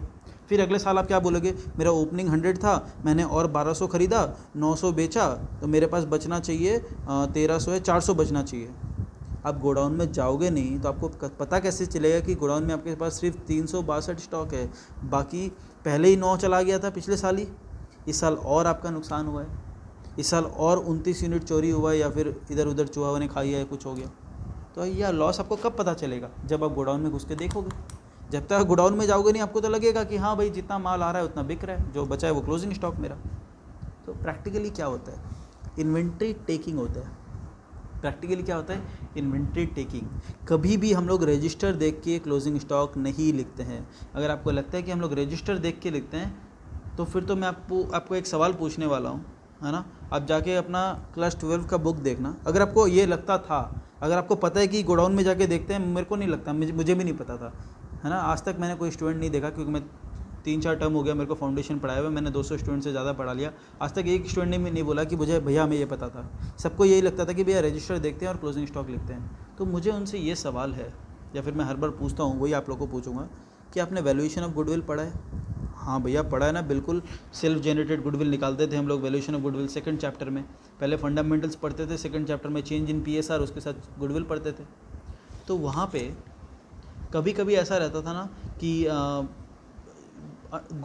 इन 2015 जैसे आपको 4 साल का प्रॉफिट दे दिया, 2014, 2015, 2016, 2017। आप खुद एनालाइज करना ये चीज़ ना, मैं तो बस आपको नहीं बोलूँगा कि आपने क्या किया नहीं किया, टीचर ने आपको कैसे समझाया, भगवान जाने। ये चीज़ बिना बताए कि गोडाउन में जाके स्टॉक देखना चाहिए, वो टीचर ने ये कैसे समझाया मुझे नहीं पता, ठीक है। या फिर आपने नहीं पूछा क्यों डाउट, मुझे ये भी नहीं पता। 2014, 15, 16, 17 ये 4 साल का आपको प्रॉफिट दे दिया और आपको एवरेज प्रॉफिट निकालना है, पता है आपको? हाँ भैया पता है, ऐसा होता है। 2015 में आपका स्टॉक ओवर वैल्यू हो गया था, आपका 2015 में स्टॉक ओवर वैल्यू हो गया था। तो आप क्या करते थे? भैया क्लोजिंग स्टॉक ओवर वैल्यू हुआ, मतलब प्रॉफिट बढ़ा हुआ है, तो आप इसको प्रॉफिट को घटा देते थे, राइट? हाँ भैया राइट। अगर समझ में नहीं आ रहा तो पॉज करो, याद करो। हाँ ऐसा होता था, स्टॉक बढ़ा हुआ है, क्लोजिंग स्टॉक इंक्रीज़ हो रखा है, तो क्लोजिंग स्टॉक अगर इंक्रीज़ होगा, अगर आपका, चलो वो तो गंदा हो रखा है, क्लोजिंग स्टॉक अगर इंक्रीज़ होगा तो प्रॉफिट भी ऑटोमेटिकली इंक्रीज़ हो गया गलती से। तो आपने क्या किया, उसे उस साल आप घटा देते हो। फिर आप क्या बोलते हो कि भैया अगर इस साल का क्लोजिंग स्टॉक बढ़ा हुआ है, मतलब नेक्स्ट ईयर का ओपनिंग स्टॉक भी बढ़ा हुआ है, उसके वजह से प्रॉफिट डिक्रीज़ हो रखा है, तो आप नेक्स्ट ईयर का प्रॉफिट में उसे ऐड कर देते हो, जैसे -5 यहाँ पे +5, फिर आप छोड़ देते हो, बोलता है इतना ही। अगर आपको यही लगता है, ध्यान से समझना, अगर आपको यही लगता है कि हम लोग रजिस्टर देख के स्टॉक लिखते हैं, तब तो फिर ये गलती कैरी फॉरवर्ड हो रहा है आगे। अगर ये गलती यहाँ पे था, यहाँ का ओपनिंग स्टॉक में था, तो इस साल के क्लोजिंग स्टॉक में भी होगा, अगले साल के ओपनिंग स्टॉक में भी होगा, फिर अगले साल के क्लोजिंग स्टॉक में। ये गलती तो टनते रहेगा, आपको थोड़ी पता चला ये गलती तो टनता रहेगा। यह ओपनिंग में भी होना चाहिए, 2016 का क्लोजिंग में भी होना चाहिए, 2017 का ओपनिंग में भी होना चाहिए, 2017 का क्लोजिंग में भी होना चाहिए, 2018 का ओपनिंग में भी होना चाहिए। बताओ हाँ या ना? भैया ऑब्वियसली हाँ। तो आप सिर्फ यहाँ तक करके क्यों छोड़ देते थे? मैं बताऊँ क्यों छोड़ देते थे? क्योंकि आपके टीचर ने आपको ये नहीं बताया, क्योंकि आपने नहीं पूछा, क्योंकि गोडाउन में आप जाके वैल्यू किया होगा आपने। देखो 2014 में आपने गोडाउन में जाके वैल्यू किया होगा, आपको सब सही लगा। 2015 में किसी कारण से आपने गोडाउन में जब वैल्यू किया, आपका स्टॉक आपने गलती से ओवर वैल्यू कर दिया, मतलब हो सकता है कोई एक इन्वेंट्री को आपने ज़्यादा काउंट कर लिया, कोई एक 5 लाख रुपए का सामान था हो सकता है, आपने उसे डबल काउंट कर लिया, तो हो ही सकता है। वो गलती सिर्फ कहाँ तक रहेगा, अगर 2015 का क्लोजिंग में गलती है तो ऑब्वियसली सिर्फ 2016 का ओपनिंग में गलती होगा। अब बताओ, आप लोग जब सोचते थे कि रजिस्टर से देखा जाता है, तब तो वो गलती टनना चाहिए, 2016 के एंड में भी आना चाहिए, 17 के एंड में भी आना चाहिए, लेकिन ऐसा क्यों नहीं पढ़ाया टीचर ने, बताओ। 2016 के एंड में गलती क्यों नहीं है, बताओ, क्यों नहीं है, बताओ भैया। ये इसलिए नहीं है क्योंकि देखो, आप ये कब बना रहे हो, आप तो बना रहे हो जब 2017 के बाद का बना रहे हो। गुडविल तो आप पास्ट ईयर्स का देख रहे हो ना, पास्ट ईयर का प्रॉफिट देख रहे हो गुडविल निकालने के लिए, ठीक है ना। ये गुडविल क्या होता है वो सब भी मैं डिस्कस करूंगा, ठीक है ना, एग्जैक्ट आपको गुडविल ये अब मैं आपको पूछ लेता हूँ, चाहे कोई मेरे को बता सकता है तो बता देना कॉल करके। ये जो लिखा हुआ रहता है 3 years purchase, goodwill is to be valued at 3 years purchase of super profit, 3 years purchase, ये 3 years का मतलब क्या होता है, कोई मेरे को बता सकता है तो प्लीज़ बता देना, है ना। आपने क्यों नहीं पूछा आज तक टीचर को, मेरे को ये तो नहीं पता, है ना। मैं तो बोलता हूँ आप जितना क्वेश्चन पूछ सकते हो मेरे को पूछ लो, जितना मेरे अंदर से निकाल सकते हो निकलवा लो, ठीक है ना, क्योंकि मैं गारंटी बोल सकता हूँ आगे टीचर्स मिलेंगे आपको जो और भी डिटेल में जाके पढ़ाएंगे, लेकिन वो उतना ही पढ़ाएंगे जितना आपको एग्ज़ाम के लिए जानना होगा। आपको लगेगा कि हाँ बहुत कुछ बता रहे हैं क्योंकि वो वहाँ पे एग्ज़ाम के लिए ज़रूरी है, लेकिन वो लोग ये सब चीज़ कभी नहीं बताएंगे आपको, क्योंकि वो देखते ज़्यादा नॉलेज एक होता है ना कि जितना ज़रूरत है उतना ही पढ़ाए, क्योंकि उसका नंबर ऑफ़ लेक्चर्स बढ़ेगा ना। अब मैं आपको इन्वेंट्री का आज ये करा रहा हूँ, मुझे और 2 क्लास लग सकता है या फिर एक और क्लास लग सकता है, इन कई टीचर्स एक दिन में इन्वेंट्री कंप्लीट करते हैं या 2 दिन में कंप्लीट करा देते हैं। टाइम लगेगा क्योंकि मुझे ये सब चीज़ बताना है आपको, ठीक है। अब रेक्टिफिकेशन है, मैंने पहला क्लास सिर्फ निकाल दिया आपको 3 कैटेगरी समझाने में, जबकि मुझे ज़रूरत नहीं था वो समझाने का, मैं नॉर्मल सम्स करा के छोड़ सकता था आप लोग को, है ना। तो जितना क्वेरी जो भी आपने अपना दिल में रख के रखा है ना 11-12 में, जिस स्टूडेंट में क्यूरियोसिटी है क्वेश्चन पूछने का, सिर्फ उनके लिए मैं बोल रहा हूँ। अब जिसमें नहीं है, या जो हो रहा है चल रहा है तो ठीक है वही रखो, है ना। सीए क्यों कर रहे हो फिर, वही रख लो। बीकॉम ठीक था फिर तो, अगर वही करना है रेटाफिकेशन, तो कम से कम अगर अकाउंट्स फील्ड में आप आए हो, सीए बने हो, तो ऐसा रखो कि भाई कोई कुछ भी पूछे कि ये क्यों हो रहा है तो आप बता सको, ठीक है ना। पार्टनरशिप वाला भी मेरे को कहीं से अगर किसी को पता है तो बता देना कि अगर कोई गुडविल नहीं लेके आता है तो करेंट अकाउंट क्यों खोला जाता है। मेरे हिसाब से तो कैपिटल होना चाहिए, है ना। कोई पार्टनर अगर गुडविल नहीं ला पाता है अपना शेयर का तो करेंट अकाउंट क्यों लिखते हो, बताओ। कोई टीएस ग्रेवाल से पढ़ा होगा तो उसने कैपिटल लिखा होगा, बिल्कुल सही है, लेकिन जिस भी स्कूल में डीके गोयल पढ़ाया जाता है वहाँ तो करेंट अकाउंट लिखाया जाता है, क्यों। वो तो गलत है, बिल्कुल गलत है, एकदम 100% बोलता हूँ गलत है वो, ठीक है। तो यहाँ पे क्या हुआ, ये मैं क्यों बोल रहा हूँ कि ये गलती 2016 के एंड में नहीं है, 2017 के एंड में गलती क्यों नहीं है, क्योंकि आपने हो सकता है जब 2015 में आप गए थे गोडाउन में स्टॉक काउंट करने, तो आपने किसी एक स्टॉक को डबल काउंट कर लिया होगा, तो ओवर वैल्यू हो गया। अगर 2015 का स्टॉक ओवर वैल्यू हो गया तो ऑटोमेटिकली 2016 का ओपनिंग, क्योंकि 2015 ही तो अगला साल का ओपनिंग बन जाता है, तो यहाँ पे अगर क्लोजिंग में गलती हुआ है तो 2016 का ओपनिंग में भी गलती होगा, क्लियर है वो तो। लेकिन बताओ 2016 के क्लोजिंग में क्यों नहीं हुआ वो गलती, आपके हिसाब से अगर वो रजिस्टर बनता है तो 2016 में क्यों नहीं हुआ वो गलती, 2017 में वो गलती क्यों नहीं हुआ, पकड़ा कब गया गलती, वो तो आपको अब पता चल रहा है, वो तो आपको अब पता चल रहा है ना, जब आप वैल्यूएशन वगैरह कर रहे हो, इन्वेंट्री ये सब निकाल रहे हो, तो आपको तब तो पता नहीं था। आपका 2016 का प्रॉफिट कैसे सही निकला बताओ एकदम, क्योंकि ध्यान से समझना, इन्वेंट्री जब भी हम लोग क्लोजिंग स्टॉक यहाँ पे लिखते हैं ना, ये जो क्लोजिंग स्टॉक यहाँ पे लिखते हैं, ये रजिस्टर देख के नहीं लिखा जाता है, ये हम लोग फिज़िकली वेरीफाई करते हैं। और अगर आपको ये फिज़िकली वेरीफाई वाला चीज़ समझ में नहीं आएगा तो इसके बाद का लेक्चर देखना बेकार है, इसके बाद का एक भी क्वेश्चन आपको समझ में नहीं आएगा। अगर आपको ये फिज़िकली वेरीफाई वाला चीज़, ये इन्वेंट्री टेकिंग वाला चीज़ समझ में नहीं आया तो अगला क्लास देखना बेकार है, मैं बोल रहा हूँ। इसके बाद का ही इन्वेंट्री टेकिंग मतलब आप इन्वेंट्री टेक करते हो, जाके देखते हो, एक एक आइटम को गिन के उसका हिसाब लेते हो। अब आप जब जाके गिनोगे तो आपको तो 91 स्टॉक ही मिलेगा ना, ये 100 तो दिखेगा नहीं। आपके रजिस्टर के हिसाब से 100 यूनिट्स आपके पास होना चाहिए, लेकिन जब आप गोडाउन में जाओगे तो आपको 91 स्टॉक ही दिखेगा, दिखेगा कि नहीं बताओ। हाँ भैया जितना है उतना ही तो दिखेगा, तो आपको वही दिखाना चाहिए जितना है। अब देखो, अगर मैं यहाँ पे 100 लिखता हूँ उस हिसाब से प्रॉफिट आएगा, लेकिन एक्चुअल में आपका स्टॉक कितना है 91, तो मैं यहाँ पे 91 स्टॉक का वैल्यू लिखूंगा तो अपने आप आपका प्रॉफिट कम हो जाएगा। अगर आप क्रेडिट साइड में वैल्यू कम लिखोगे तो आपका ऑटोमेटिकली यहाँ जो बैलेंसिंग फिगर आएगा वो कम आ जाएगा। तो बताओ जो 9 स्टॉक का लॉस हुआ है ना आपका, हुआ है कि नहीं हुआ एक्चुअल में बताओ। 9 स्टॉक तो गायब हो गया ना, आपका तो लॉस है। चाहे चूहा ले लिया हो, कोई 2 पैर वाला चूहा लिया हो या 4 पैर वाला लिया हो, कोई भी हो, है ना, चोरी तो हुआ है, गायब तो हुआ है, लॉस तो हुआ है आपको। तो लॉस कौन से साल का है, इस साल का है, रिकॉर्ड इसी साल होना चाहिए। तो आप जब यहाँ पे 91 लिखोगे, गोडाउन में जाके आप देखोगे 91 स्टॉक, 91 का वैल्यू आप यहाँ पे लिखोगे तो आपका ऑलरेडी 9 का 9 का वैल्यू आपने हटा दिया यहाँ से, 9 यूनिट्स का वैल्यू तो आपने लिखा ही नहीं ना, आप 100 का लिखते तो गलत हो जाता, आपने 91 स्टॉक का ही वैल्यू लिखा जो आपके गोडाउन में है, तो आपने क्रेडिट साइड को कम कर दिया, ऑटोमेटिकली आपका डेबिट साइड कम आ जाता है, इसलिए आपका जीपी एकदम करेक्ट आता है इस वजह से, ठीक है ना, क्योंकि आपके पास है ही 91 स्टॉक, तो आपको 91 स्टॉक का ही वैल्यू लिखना चाहिए, 100 स्टॉक का वैल्यू नहीं लिखना चाहिए। We don't see the register while recording the closing stock, we physically verify the closing stock, हम लोग फिजिकली जाके वेरीफाई करते हैं, फिजिकली जाके देखते हैं। अब जरूरी नहीं कि मालिक जाए या ऑडिटर सीए जाएगा, उसका स्टाफ जा सकता है, उसका आर्टिकल असिस्टेंट जा सकता है, कोई भी जा सकता है, लेकिन फिजिकली वेरीफाई होता है, एक एक चीज़ काउंट होता है। भैया अगर काउंटिंग में गलती कर दिया तो देखो वो तो अब ज़बरदस्ती वाली चोरी हो गई, वो तो हो ही सकता है, देखो ना वो उपाय नहीं है। लेकिन अगर मैं बोलूँ, अब तो ऑडिटर भी है उसके लिए, है ना, आप बोलोगे भैया सीए का जो ऑडिटर जो जा रहा है वहाँ पे, जो सीए का जो स्टाफ है, आर्टिकल असिस्टेंट, वो भी अगर मिला हुआ हो तो, अब भैया ऐसे अगर मिला हुआ है तो फिर तो पूरा दुनिया करप्ट है ना, वैसे अगर देखने जाओगे तो। लेकिन हम लोग क्या मान रहे हैं कि भाई फिजिकली हो रहा है तो एकदम सही हो रहा होगा, आपको तो यही मानना पड़ेगा कि भाई सीए चेक कर रहा है, सीए साइन कर रहा है तो सही है ना, गवर्नमेंट भरोसा करती है। बताओ टैक्स ऑडिट एक ही, अब जैसे आप लोग ने सुना होगा नरेंद्र मोदी अपना भाषण में जीएसटी जब लॉन्च किया था उन्होंने, तो वो सीए डे था उस दिन, 1 जुलाई सीए डे, उस दिन ही जीएसटी लॉन्च हुआ था इंडिया में, ठीक है ना। उस दिन नरेंद्र मोदी जी हमारे दिल्ली वाले इंस्टीट्यूट में थे, तो उन्होंने ये भी बोला कि सीए का पावर एक पीएम से भी ज़्यादा है, क्योंकि एक ऑडिट रिपोर्ट जो होता है ना, कोई भी बिजनेसमैन का जो बैलेंस शीट बनता है, उसमें एक बार सीए साइन कर देता है ना, तो वो फिर कोई उस पर उंगली नहीं उठाता जल्दी से। मतलब गवर्नमेंट तो उंगली क्या उठा सकती है कि अगर गवर्नमेंट को एकदम ये रहता है कि नहीं सही में टैक्स का चोरी हुआ है या कुछ हुआ है, तब अलग बात है, नहीं तो गवर्नमेंट भी मान लेती है कि हाँ ये सही है, क्योंकि इसमें सीए ने सिग्नेचर किया है। तो अब आपको तो मानना पड़ेगा ना भाई कि अगर स्टॉक काउंट हुआ है तो सही हुआ होगा ऑब्वियसली, ठीक है ना। तो ऑटोमेटिकली अगर आप 91 स्टॉक का वैल्यू यहाँ पे लिखोगे तो आपका प्रॉफिट ऑटोमेटिकली सही आ जाएगा, जीपी सही आ जाएगा, ठीक है ना। तो इसीलिए 2016 का क्लोजिंग में आपने कोई एडजस्टमेंट नहीं किया होगा, 2017 में कोई एडजस्टमेंट नहीं किया होगा, क्योंकि 15 में जो गलती हुआ, 15 में आपने कोई स्टॉक को डबल काउंट कर लिया। क्या वो गलती आप 2016 में भी दोहराओगे जानबूझ के जाके कि नहीं मैं ये स्टॉक को डबल काउंट करता हूँ? नहीं, जो गलती यहाँ हो गया वो यहीं पे ख़त्म, जो गलती यहाँ हुआ यहाँ पे ख़त्म, अगले साल कैरी फॉरवर्ड नहीं हुआ। अगर आपको इस विश्वास नहीं हो रहा है तो आप जाके अपना क्लास 12 का वैल्यूएशन ऑफ गुडविल का बुक चैप्टर खोल के देखो कि आपने क्यों नहीं किया था, अगर आपको ये लग रहा है तो।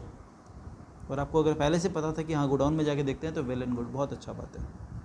दूसरा बात ये था इन्वेंट्री टेकिंग क्या होता है। इन्वेंट्री की टेकिंग मतलब गोडाउन में जाके स्टॉक देखा जाता है, जितना स्टॉक रहता है उसका वैल्यू को हम लोग क्लोजिंग स्टॉक में दिखाते हैं, चाहे बैलेंस शीट का बात कर लो या ट्रेडिंग के क्रेडिट साइड का बात कर लो, ठीक है। ये क्लोजिंग स्टॉक यहाँ पे क्यों दिखाते हैं मैंने ये भी डिस्कस किया हुआ है थ्योरी क्लास में, है ना, मैचिंग कंसेप्ट की वजह से। अब मैं ये थ्योरी क्लास जब रिवीजन कराऊंगा तब मैं वापस डिस्कस करूंगा ये मैचिंग कंसेप्ट क्या होता है। एक और चीज़ जो मुझे लास्ट डिस्कस करना है वो है वैल्यूएशन ऑफ क्लोजिंग स्टॉक।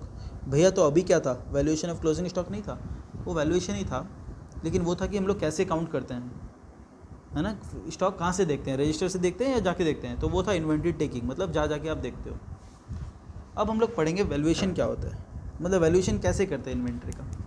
देखो इन्वेंट्री को वैल्यू करते हैं हम लोग कॉस्ट और NRV whichever is lower, cost और NRV whichever is lower. NRV का मतलब बता दो भैया, एनआरवी का मतलब होता है market value minus selling cost, meaning thereby, पहले आप लोग ने सुना होगा कॉस्ट और market value whichever is lower, ये टर्म बड़ा फेमस था, कॉस्ट और मार्केट वैल्यू, लेकिन ये एक्चुअल में होता है कॉस्ट और एनआरवी। एनआरवी का मतलब है नेट रियलाइजेबल वैल्यू, मतलब नेट आपको कितना मिल रहा है। मार्केट वैल्यू में से हो सकता है आपको कुछ सेलिंग प्राइस, अब सोचो कोई ऐसा स्टॉक है जो आपका 3-4 साल से नहीं बिक रहा है और आपने क्या किया, एक दलाल को बोल दिया। सोचो आप कोई बिल्डर हो, है ना, आपका एक फ्लैट है जो पुराना है या फिर वास्तु के हिसाब से नहीं बना हुआ है या कोई कारण हो सकता है, वो आपका फ्लैट बिक नहीं रहा है, ठीक है ना। तो आपने क्या किया, एक दलाल को हायर किया, एक मिडिल मैन को हायर किया, आपने उससे बोला भाई तो मेरा ये फ्लैट बिकवा दे, मैं तेरे को ना 2% कमीशन दूंगा, तो मेरा फ्लैट अगर 1 लाख में बिकवा देगा, एक एग्जांपल ले रहा हूँ, चलो 1 करोड़ ले लो, आप खुश हो गए, 1 करोड़ में अगर फ्लैट बिकवा दिया तो आपको 2% का कमीशन दिया जाएगा। तो इसका मार्केट वैल्यू क्या हो गया बताओ, 1 करोड़ रुपये। एक तरीके से मान रहा हूँ कि मानो 1 करोड़ रुपये मार्केट वैल्यू है, तो क्या बोलूँगा, कॉस्ट और 1 crore which ever is lower. अगर आप पहले क्या पढ़ते थे, कॉस्ट और market value whichever is lower, तो वहाँ हो जाएगा जो भी इसका कॉस्ट है या फिर उसका market value 1 crore which ever is lower. लेकिन आप खुद सोचो मार्केट वैल्यू क्यों देखा जा रहा है, आप पहले मेरे को ये लॉजिक समझ के बताओ कि ये क्यों किया जा रहा है ऐसा। कॉस्ट और market value whichever is lower, ये क्यों देखा जाता है, क्यों क्यों क्यों, विच कंसेप्ट एग्जाम में आएगा, कौन सा कंसेप्ट आपको बोलता है कि ऐसे वैल्यू करो। एग्जाम में आपको ये नहीं बोलेगा वैल्यूएशन रूल बताओ, आपको बोलेगा ये कौन से कंसेप्ट ने ऐसे बोला है, या फिर ये बोलेगा this concept is as per materiality concept, this concept is as per cost concept, this concept is as per this concept money measurement concept. आपको ट्रू या फॉल्स तो बताना ही है। आपने फॉल्स बता दिया आपको 0 मिलेगा, आपने फॉल्स बता के एक रीज़न बताया तो आपको 2 में 2 मिलेगा। मैंने पहले बताया भाई सिर्फ फॉल्स या ट्रू लिखने का मार्क्स कुछ नहीं है, लड्डू 0। भैया ट्रू का भी रीज़न लिखना होता है, बिल्कुल लिखना होता है। अगर यहाँ पे ऐसे भी लिख दिया कि स्टॉक या inventory is valued at cost और NRV whichever is lower as per prudence concept, इसका कंसेप्ट का नाम है प्रूडेंस। जिसने थ्योरी क्लास अटेंड किया या फिर जिसका 11 का बुक एक बार खोल के देखो, जिसने थ्योरी अटेंड नहीं किया मैं वापस करवाऊंगा, टेंशन मत लो। प्रूडेंस और कंजर्वेटिज्म ये नाम है। अगर आप लिख दोगे, क्वेश्चन में लिखा हुआ है this is as per prudence और कंजर्वेटिज्म, आप लिखोगे ट्रू, आपको मिलेगा 0। ट्रू के साथ आप लिखोगे हाँ, बिकॉज प्रूडेंस बोलता है कि कोई भी फ्यूचर आपका नुकसान होने वाला है अगर, if you anticipate any future loss. Prudence का मतलब समझ लो एक बार, अगर आपको लगता है कि फ्यूचर में कोई नुकसान हो सकता है तो उसको आज ही बुक करो। अगर आपको लगता है कि फ्यूचर में कोई भी नुकसान होने वाला है तो उसको आज ही रिकॉर्ड करो। बोलते हैं फ्यूचर में नुकसान है, फ्यूचर में आपको पता चलता है कि अर्थक्वेक आने वाला है तो आप पहले से तैयारी करते हो। आपको पता है कि आपका जगह में बाढ़ आने वाला है तो आप पहले से तैयारी करते हो ना कि भाई नीचे वाले फ्लोर में नहीं रहना है, बाढ़ आने वाला है, प्रिपरेशन करते हो ना। तो कोई भी फ्यूचर में नुकसान होने वाला है तो बोलते हैं उसके लिए तैयार रहो, उसके लिए पहले से आप प्रोविज़न बनाओ। नहीं तो आप बताओ ये टॉपिक आपने क्यों पढ़ा, प्रोविज़न फॉर डाउटफुल डेट। पैसा फ्यूचर में डूबेगा उसका प्रोविज़न आप क्यों बनाते हो आज, वाई दिस। फ्यूचर में आप तो बैड डेट रिकॉर्ड करो कोई बात नहीं है, पैसा सही में डूब गया आप रिकॉर्ड करो कोई प्रॉब्लम नहीं है, लेकिन ये क्यों कि मेरा फ्यूचर में पैसा डूब सकता है उसका प्रोविज़न क्यों, क्योंकि प्रूडेंस आपको बोलता है। अकाउंट्स में एक ऐसा कंसेप्ट है प्रूडेंस जो बोलता है अगर फ्यूचर में आपको पता है कि नुकसान हो सकता है तो आप उसको आज ही रिकॉर्ड करो। तो बोलता है प्रोविज़न फॉर डाउटफुल डेट बनाओ कि आपका जो डेटर्स है वो डाउटफुल है, या फिर प्रोविज़न फॉर बैड डेट। इसका मतलब है आपको लग रहा है कि फ्यूचर में नुकसान हो सकता है तो उसको आज ही प्रोविज़न बना लो। कभी आपने देखा ऐसे प्रोविज़न फॉर लॉटरी उठने वाला है उसका पहले से प्रोविज़न बना लिया? नहीं। फ्यूचर प्रॉफिट का कभी भी प्रोविज़न नहीं बनता है, फ्यूचर लॉस का बनता है। इन्होंने ऐसा नहीं बोला कि कॉस्ट या market value whichever is higher पे रिकॉर्ड कर लो। और मार्केट वैल्यू क्यों यूज़ नहीं हुआ? कई बार ऐसा होता है हम लोग अगर बेचने जाएंगे तो हमें कुछ खर्चा बेयर करना पड़ता है। जैसे अगर मैं ये 1 करोड़ में बेचूंगा तो मुझे उसे 2% मतलब 2 लाख रुपए देना पड़ेगा। तो अल्टीमेटली मेरा नेट रियलाइजेबल वैल्यू क्या होगा, मैं कितना वैल्यू रियलाइज़ करूँगा, मेरा अल्टीमेटली मेरे घर में पॉकेट में पैसा कितना आएगा, 1 करोड़ आएगा या 98 लाख रुपीज़ आएगा? खुद सोच के बताओ भैया, 98 आएगा। इसीलिए बोलते हैं नेट रियलाइजेबल वैल्यू देखो। नेट रियलाइजेबल वैल्यू मतलब नेट आपके घर में कितना पैसा रियलाइज़ होगा, 1 करोड़ होगा, ये 1 करोड़ माइनस सेलिंग कॉस्ट होगा। तो market value minus selling cost को हम लोग बोलते हैं NRV, net realisable value. Net आपके घर में कितना पैसा आएगा। मार्केट वैल्यू क्या है, कितने में बिकेगा वो छोड़ो, बेचने में अगर आपका कोई खर्चा लग रहा है, हो सकता है सेलिंग कॉस्ट 0 हो, मैं बोल रहा हूँ हो सकता है आपका मार्केट वैल्यू और NRV सेम हो। अगर आपको बेचने में कोई खर्चा नहीं लग रहा है तो मार्केट वैल्यू में बिक जाएगा, कोई प्रॉब्लम नहीं है। Market value and NRV can be same, लेकिन NRV कम हो सकता है इन केस अगर आपका कोई सेलिंग कॉस्ट लग रहा है। तो बेचने में अगर आपका कोई खर्चा लग रहा है तो आप वो माइनस करके देखोगे कि आपका नेट पैसा कितना आएगा। अब आपको ये कंपेयर क्यों करना है, सोचो, है ना। थोड़ा टॉपिक ये सब टॉपिक थोड़ा समझाने में मेरे को टाइम लग रहा है, ठीक है ना, क्योंकि मैं चाहता हूँ ये सब चीज़ आपका कंसेप्चुअली क्लियर है, क्योंकि ये सिर्फ मेरे को इस चैप्टर में काम नहीं आएगा, मेरे को आगे चैप्टर्स में भी काम आएगा, है ना। आपके दिमाग में अगर ये चला जाएगा तो आप CA फाउंडेशन स्टूडेंट बन जाओगे, है ना। मैं मान लूँगा कि हाँ आपने 12 में सब कुछ कर लिया है, 12 में जो भी आपने छोड़ा है वो मैंने कवर करवा दिया है, मैं मान लूँगा मुझे जो चाहिए एटलीस्ट वो हो गया। इसके बाद मैं जब बोलूँगा कोई बात तो आपको समझ में आएगी एटलीस्ट कि हाँ भैया क्या बोल रहे हैं, ठीक है। नहीं तो ऐसा होगा कि मैं बोलूँगा आप लोग बोलेंगे यार क्या बोल रहे हैं भैया, बकवास कर रहे हैं, ठीक है ना। तो आपको वो चीज़ पता रहना चाहिए। उसके बाद आपने इंटर में जाके देखना अलग ही मज़ा आएगा, है ना। बोलोगे यार ये तो हमें पता है, क्या इंटर वाले टीचर बता रहे हैं, हमें सब बता दिया, फाउंडेशन में सब आता है हमें, ठीक है। देखो सोचो आपने इन्वेंट्री खरीदा, आपने कोई स्टॉक खरीदा 1000 रुपये में, ठीक है। इसका मार्केट वैल्यू या फिर NRV जो भी है, मैं सोच रहा हूँ सेलिंग कॉस्ट 0 एक बार के लिए मानता हूँ, ठीक है ना। इसका NRV है 1100 रुपया। बताओ मैं इन्वेंट्री किस वैल्यू पे दिखाऊंगा? भैया 1100 पे दिखा दो। क्यों भाई? फ्यूचर में आप 1000 रुपये प्रॉफिट कमाओगे ना। आप ये प्रॉफिट कब कमाओगे? फ्यूचर में। अभी आपका दाम कितना है? 1000। मार्केट में दाम कितना है? 1100। तो वो तो होता ही है, आपके जो भी दुकान में माल रहता है उसका दाम मार्केट में ज़्यादा होता है, तभी तो आप बेचने के लिए खरीदते हो ना। कोई भी दुकान में स्टॉक रखता है, क्यों रखता है? क्योंकि मार्केट में उसका दाम ज़्यादा है, आप ज़्यादा में बेचोगे तभी तो आप कमाओगे। तो क्या प्रॉफिट आप आज ही बुक कर लेते हो? नहीं भैया, जब बेचेंगे तब करेंगे। वही मैं बोल रहा हूँ, प्रूडेंस क्या बोलता है कि फ्यूचर प्रॉफिट को बुक मत करो, अगर फ्यूचर में नुकसान होने वाला है तब सोचो। तो बताओ यहाँ पे आपको कॉस्ट और NRV विच इज़ लोअर, कौन से पे रिकॉर्ड करेंगे? 1000 रुपये पे।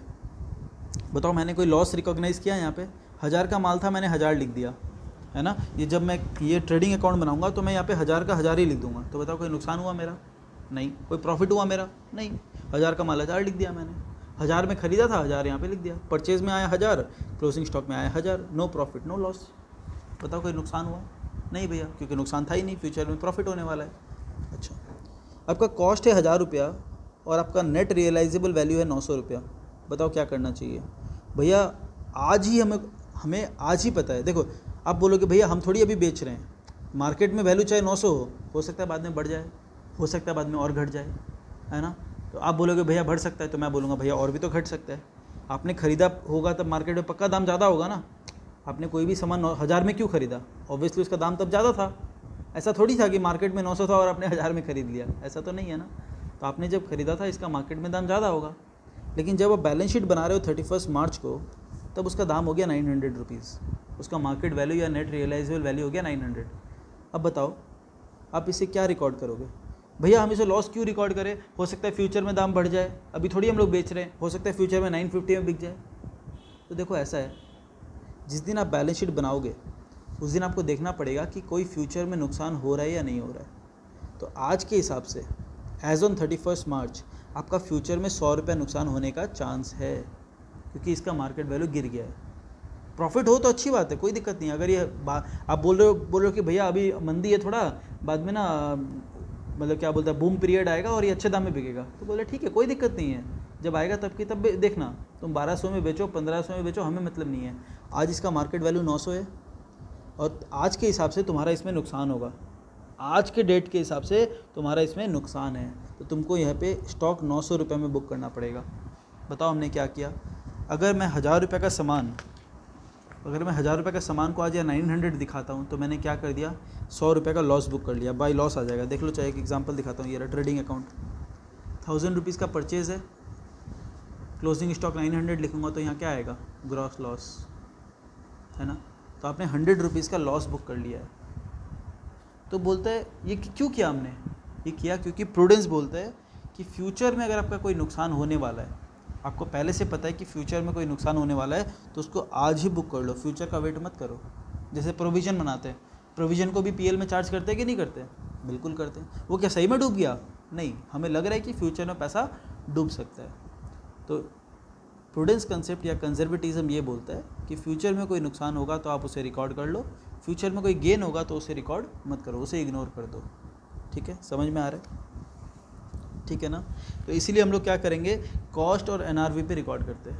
भैया एक छोटा सा डाउट है, वो क्लियर कर दोगे? चलो बता दो। भैया एक बात बताओ, हमने एक लैंड ख़रीदा ईयर 2001 में, ठीक है ना, 1 लाख रुपए का, बहुत अच्छी बात है, ख़रीदा है। तो भैया 2020 में मार्च महीना में 31 मार्च को इसका वैल्यू हो गया 1 करोड़। वाह, और अच्छी बात है। तो भैया क्या हम इसे 1 करोड़ पे दिखाएं? नहीं। कॉस्ट और market value whichever is lower, मतलब 1 लाख पे दिखाएंगे। हाँ, क्या आपको ये रूल लगाना है? यहाँ पे ध्यान देना, क्या आपको यहाँ पे वो रूल लगाना है, कॉस्ट और market value whichever is lower? भैया आपने ही तो बोला लगाएंगे, तो यहाँ पे क्यों नहीं लगाना चाहिए? यहाँ पे भी सोचो। एक और एग्जांपल लेता हूँ मैं। मार्च 2021 में इसका वैल्यू हो गया 60,000। भैया इतना हालत ख़राब कर दिया आपने इसका। चलिए एग्जांपल काट दिया मैंने, ठीक है ना, 1 करोड़ वाला हटा दिया। 1 करोड़ का तो पता है आपको, एसेट किस पे रिकॉर्ड होता है? Asset is recorded at cost always. Cost concept आपने पढ़ा है, एसेट को हमेशा कॉस्ट पे दिखाना होता है। मैं रीज़न वगैरह सब बताऊंगा, टेंशन मत लो, है ना। 2021 मार्च में इसका वैल्यू हो गया 60,000। बताओ किस पे रिकॉर्ड होगा? भैया देखो, आपको पहले से पता चल गया ना कि 1 लाख का आपने ख़रीदा था, उसका मार्केट में आज वैल्यू 60,000 हो गया, तो आपको पहले पता चल गया 40,000 का नुकसान होगा। तो आप इसे प्लीज़ 60,000 पे रिकॉर्ड करो, और हम तब आप समझ जाएंगे फिर क्या है। नहीं, मैं इसे 60,000 पे रिकॉर्ड नहीं करूँगा। भैया ये तो सरासर नाइंसाफ़ी एकदम। आप यहाँ पे बोल रहे हो कि लोअर पे रिकॉर्ड करो, यहाँ पे बोल रहे हो कि मैं कॉस्ट पे ही रिकॉर्ड करूँगा, मार्केट वैल्यू नहीं देखूँगा, ऐसा क्यों? तो यही आपको डिफरेंस समझना है। स्टॉक क्या है ये बताओ? भैया सबसे पहली बात, स्टॉक करंट एसेट है। अच्छा, तो स्टॉक आपने क्यों रखा है? भैया ट्रेडिंग के लिए, खरीदने बेचने के लिए, है ना, खरीदेंगे और बेचेंगे, गुड्स खरीदेंगे बेचेंगे। तो आपने ये बेचने के इंटेंशन से खरीदा। हाँ भैया, बेचने के इंटेंशन से खरीदा। स्टॉक मतलब होता है गुड्स, गुड्स मतलब होता है जिसमें बिजनेस डील करता है। तो मतलब ये आप रोज़ खरीदा बेची करते हो? हाँ भैया बताया तो, रोज़ खरीदा बेची करते हैं।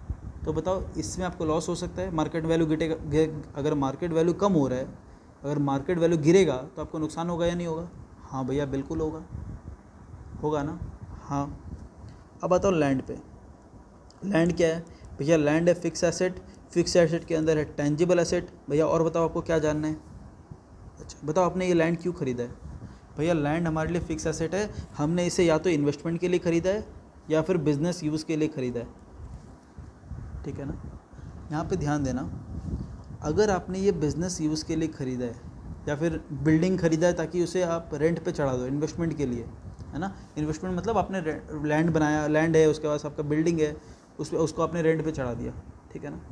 इसका मार्केट में वैल्यू 60,000 हो गया। बताओ आपको कुछ फ़र्क पड़ेगा? आपने ख़रीदा था 1 लाख में, लेकिन इसका मार्केट में वैल्यू 60,000 हो गया। बताओ आपको थोड़ा सा भी कुछ फ़र्क पड़ेगा? भैया अंदर अंदर तो फ़र्क पड़ेगा कि यार मार्केट में वैल्यू कम हो गया, लेकिन ना भैया ऐसे कुछ फ़र्क पड़ेगा भी नहीं। क्यों बताओ? भैया क्योंकि हमें इसे बेचना ही नहीं है। मैंने तो लैंड कभी बेचने के बारे में सोचा ही नहीं है। मैंने तो लैंड ख़रीदा है ताकि मैं बिज़नेस में यूज़ करूँ, क्योंकि मुझे बिज़नेस में चाहिए। तो मुझे मार्केट वैल्यू से क्या मतलब बताओ? अब सोचो कोई कार का डीलर है, मैं एक एग्जांपल लेता हूँ कार की। एक है डीलर और एक है बिजनेसमैन। एक है डीलर, एक है बिजनेसमैन। ध्यान देना, डीलर के लिए कार क्या है? भैया स्टॉक है। बिजनेसमैन के लिए क्या है? भैया फिक्स एसेट है। इसका कॉस्ट था 1 करोड़, है ना। कोई हाई फाई कार होगा तो बिजनेसमैन ने भी 1 करोड़ में ख़रीदा। इसका मार्केट वैल्यू आज के दिन हो गया 70 लैक्स, तो इसके लिए भी 70 लाख ही होगा। बताओ किसको फ़र्क पड़ेगा? भैया डीलर को तो बहुत फ़र्क पड़ेगा। ये बोलेगा यार मैंने तो 1 करोड़ में ख़रीदा, मार्केट में 70 लाख हो गया, मेरा तो 30 लाख रुपए का चूना लग गया, लॉस हो गया। तो इसे इन्वेंट्री को दिखाना पड़ेगा 70 लाख पे, तो इसका ऑटोमेटिकली 30 लाख का लॉस बुक हो गया, क्योंकि डीलर को तो बेचना है ना। अब बताओ बिजनेसमैन को कोई फ़र्क पड़ेगा? यार सोचो, बिजनेसमैन है, वो क्या बोलेगा? मैंने जब ख़रीदा 1 करोड़ में ख़रीद लिया, बस उसे थोड़ा सा दुख होगा कि यार मार्केट में रेट ना गिर गया, मैं थोड़ा दिन वेट करता तो मुझे मिल जाता। लेकिन बताओ इससे कोई ज़्यादा फ़र्क पड़ेगा? ये बोलता है मुझे तो बेचनी नहीं है, मुझे मार्केट वैल्यू से क्या मतलब है, मुझे तो कार बेचनी नहीं है, मुझे तो बिज़नेस में रखनी है इसे, मैंने तो बिज़नेस में यूज़ करने के लिए लिया है इसे। चाहे इसका वैल्यू आज 1.5 करोड़ हो जाए तो भी मेरे को फ़र्क नहीं पड़ना, और इसका वैल्यू 50 लाख हो जाए तो भी मेरे को फ़र्क नहीं पड़ना। मेरे काम आ रहा है, बस चल रहा है काम, मेरे काम आ रहा है, मेरा बिज़नेस के लिए मैंने ख़रीदा, वो काम हो रहा है। तो मतलब फिक्स एसेट में फ्यूचर में मेरे को बेचना ही नहीं है। और प्रूडेंस क्या बोलता है? प्रूडेंस का मैं आपको लैंग्वेज बताता हूँ। प्रूडेंस बोलता है अगर आपको फोर्सिएबल फ्यूचर में अगर आपको लगता है, if you feel that you are going to face any loss in the foreseeable future, और फोर्सिएबल फ्यूचर का मतलब होता है 1 ईयर। अगर आपको लगता है 1 साल के अंदर आपको कोई नुकसान होने वाला है तो आप इसके लिए प्रोविज़न बना लो। तो भैया स्टॉक तो 1 साल के अंदर बेचना होता है, मार्केट वैल्यू नहीं बढ़ा तो हमें तो धक धक होगा कि भैया नुकसान होने वाला है, तो आपको इसे लॉस बुक करना पड़ेगा। प्रूडेंस बोलता है फ्यूचर में आपको पता है 1 साल के अंदर आप फ्यूचर में, यहाँ पे फोर्सिएबल फ्यूचर मतलब 1 साल, ठीक है ना, आपको पता है कि फ्यूचर में नुकसान होने वाला है, तो आप इसे 30,000 का लॉस बुक कर लो। बिजनेसमैन को बोल रहा है, मतलब ये वाला डीलर को बोल रहा है कि आप 30 लाख का लॉस बुक कर लो, आपका तो मार्केट में वैल्यू 70 लाख हो गया, आप तो 1 करोड़ में बेच नहीं पाओगे इसे अब। लेकिन बिजनेसमैन क्या बोलेगा? यार मुझे तो बेचना ही नहीं है, मुझे क्या मतलब 70 लाख हो या 1.5 करोड़ हो, मुझे तो बिज़नेस में यूज़ करना है, मैं 1 करोड़ पे ही रखूँगा और इस पर जो नॉर्मल डिप्रिसिएशन चार्ज करना है वो करते रहूँगा। मुझे मार्केट वैल्यू से क्या मतलब बताओ? मुझे थोड़ी ना कहीं जाके बेचनी है, मुझे तो बिज़नेस यूज़ के लिए चाहिए था, मैं यूज़ कर रहा हूँ इसे। तो प्रूडेंस इसीलिए यहाँ पे अलाउ या फिर अप्लाई नहीं होता है, प्रूडेंस यहाँ पे अप्लाई नहीं होता है, बिकॉज प्रूडेंस सिर्फ देखता है फोर्सेबल फ्यूचर, 1 साल के अंदर कोई नुकसान। बिजनेसमैन को तो तब नुकसान होगा ना जब वो बेचेगा, वो बेचने नहीं जा रहा है, वो बोलता है मेरे बिजनेस यूज़ के लिए। तो प्रूडेंस इस्तेमाल होता है सिर्फ फोर्सेबल फ्यूचर के लिए, मतलब ऐसा चीज़ जो करंट है, सोच लो जैसे डेटर्स। कभी आपने देखा है कोई मशीन पे प्रोविजन बनाया हुआ है, बोल मत देना भैया provision for depreciation, provision for depreciation अलग है, वो एक डिप्रिसिएशन का एक्यूमुलेशन है, एक जगह हम लोग करते हैं डिप्रिसिएशन, वो ऐसा प्रोविजन नहीं है वो, ठीक है ना, प्लीज़ वो उसमें कंफ्यूज मत होना। प्रोविजन फॉर डेटर बनाते क्यों, आपको पता है कि डेटर का पैसा तो 6-7 महीना में, 3-4 महीना में, 2 महीना में आ जाना चाहिए था। डेटर का पैसा तो 2-3 महीना में आ जाना चाहिए था, लेकिन वो पैसा अगर नहीं आएगा फ्यूचर में, अगर आपको लग रहा है कि नुकसान हो सकता है, तो आप प्रोविजन बनाओ। आपका स्टॉक बिकना चाहिए 3-4 महीना, 7 महीना, 10 महीना के अंदर, अगर आपको लग रहा है कि इसमें नुकसान होगा तो इस पर प्रोविजन बनाओ, ठीक है ना। प्रोविजन मतलब इसका वैल्यू किस पे दिखाएंगे, स्टॉक किस पे वैल्यू करेंगे, या तो कॉस्ट पे या NRV पे, विच एवर इज़ लोअर। अगर आपका मार्केट वैल्यू या फिर NRV अगर कम है, विच एवर इज़ लोअर, अगर आपका NRV कम है तो आपको कम में दिखाना पड़ेगा, कम में आप दिखाओगे तो ऑटोमेटिकली आपका लॉस बुक हो जाएगा, है ना। ट्रेडिंग में आप यहाँ पे अगर 10 की जगह 9 दिखा दोगे तो ऑटोमेटिकली आपका प्रॉफिट भी कम हो जाएगा, है ना। तो आपको एक्चुअल जो वैल्यू है, मार्केट वैल्यू या फिर कॉस्ट जो लोअर है उस पर दिखाना है, हायर पे नहीं दिखाना है। प्रॉफिट हो सकता है, अगर आपको लग रहा है आपने 10 में खरीदा, ये 12 में बिक जाएगा तो इग्नोर करो, बिकेगा तब देखेंगे। लेकिन अगर आपको लग रहा है कि नहीं 9 में ही सिर्फ बिकेगा, तब आपको इसको 9 में रिकॉर्ड करना पड़ेगा, विच एवर इज़ लोअर, ताकि आपका लॉस रिकॉर्ड हो जाए। ज़्यादा से ज़्यादा लॉस के लिए पहले से तैयार रहते हैं हम लोग, है ना, कि भाई कुछ भी लॉस आ जाए हम लोग पहले से तैयार है कि हाँ हम फेस कर लेंगे इसे। आप तैयार नहीं रहोगे तो बाद में आपको अचानक से झटका लगेगा, है ना। अर्थक्वेक आने वाला आपको पता है, आप कुछ भी तैयारी नहीं करोगे तो फिर आप देखोगे कि सब पानी भर गया नीचे, आप नीचे बैठे हो, है ना, शायद आप भी बह रहे हो ऊपर पानी में। लेकिन अगर आपको पहले से पता है कि अर्थक्वेक आने वाला है, फ्यूचर में नुकसान होने वाला है, तो आप पहले से प्रिकॉशंस लेते हो, पहले से प्रोविज़न बनाओ, बोलो पता, पहले से प्रोविज़न बनाओ, ठीक है। अब ये मत बोलना भैया शादी होती है तो हम लोग पहले से तैयारी करते हैं, फ्यूचर में फ़ायदा होने वाला है, ठीक है ना। तो प्लीज़ वैसे वो सब लॉजिक यूज़ मत करना, ठीक है ना। अकाउंट्स में आपको क्या करना है, प्रूडेंस फॉलो करना है, ठीक है ना। फ्यूचर लॉस को रिकॉर्ड करना है, फ्यूचर प्रॉफिट को इग्नोर करना है, ठीक है ना। आ जाओ मैं टॉपिक पे, मेरे ख्याल से क्लियर है। इन्वेंट्री टेकिंग क्या होता है, इन्वेंट्री किस पे वैल्यू होता है, वो 1/4 1/5 वाला मेरे ख्याल से क्लियर है। अब हम लोग आगे बढ़ सकते हैं, ठीक है ना। चाहो तो 5-10 मिनट का ब्रेक ले लो, फिर हम लोग कंटिन्यू करते हैं आगे, ठीक है। आई होप आप लोगों ने एक बार ब्रेक ले लिया होगा पॉज करके, ठीक है ना। ऐसे मैं क्लास में बीच में ब्रेक नहीं दूंगा, है ना, आपको नॉर्मल पॉज करके ब्रेक लेना पड़ सकता है।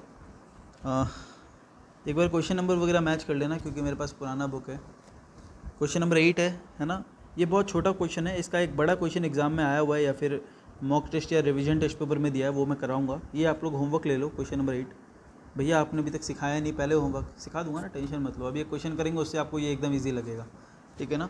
और इसका एक एक्सटेंडेड पार्ट है, जैसे यहाँ पे 3 पॉइंट्स है ना, उस क्वेश्चन में 4 या 5 पॉइंट है, सेम क्वेश्चन है डिट्टो यहाँ तक, और 2 पॉइंट इसमें ऐड हो गए हैं और एग्जाम में या फिर RTP या MTP में आया हुआ है, ठीक है ना। तो एक मैं अलग से शीट भी भेजूँगा आपको, ठीक है ना, उसमें 3-4 क्वेश्चन है, वो भी अपने सॉल्व करेंगे, ठीक है ना, ताकि इसमें आपको कॉन्फिडेंस आ जाए कि मैं बोला ना मेरे को पता नहीं अंदर से आता है 21 चैप्टर से क्यों ना क्यों कभी 10 मार्क्स का क्वेश्चन आ जाएगा और मेरे स्टूडेंट्स पूरा, है ना, करके आएंगे एकदम एग्ज़ाम में कि हाँ हमें ही आता है ये सिर्फ, ठीक है। तो ऐसा फीलिंग आना चाहिए, क्योंकि जनरली इन्वेंट्री लोग छोड़ के जाते हैं या फिर थोड़ा बहुत कुछ देख के जाते हैं। हालांकि आपको आना चाहिए, बहुत इंटरेस्टिंग चैप्टर है और बोल सकते हो कि काम आने वाला है, प्रैक्टिकल एप्लीकेशन है इसका, है ना, प्रैक्टिकल लाइफ में यूज़ होता है ये सब। क्वेश्चन नंबर 9 ध्यान दो, बहुत इजी है, फोकस करके आपको देखना है, ठीक है। एक बार आपको लॉजिक अगर पकड़ लिया आपने कि ये क्या हो रहा है ना, एकदम इजी है, ठीक है। अगर एकदम ध्यान से देख लिया तो आपको कोई दिक्कत नहीं आने वाली है, ठीक है। बोलते हैं inventory taking for the year ended 31 March 2016 was completed by 10th April 2016.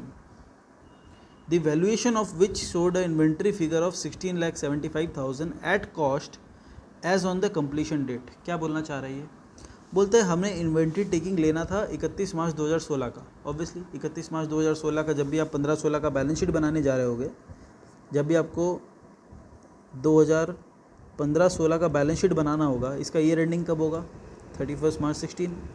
तो आपको 31 मार्च 16 का स्टॉक चाहिए कि नहीं चाहिए, भैया चाहिए। कैसे पता चलेगा, भैया इन्वेंट्री टेकिंग करके। आप गोडाउन में जाओगे, स्टॉक देखोगे और लिखोगे कि इतना का स्टॉक है, इतना का माल है, और उसका अगर किसी और आइटम बाय आइटम चेक किया जाएगा कि उनका कॉस्ट और एनआरवी कम, कौन सा कम है, कॉस्ट कम है या एनआरवी कम है, मार्केट वैल्यू ज़्यादा है या एनआरवी ज़्यादा है, तो कोई दिक्कत नहीं है।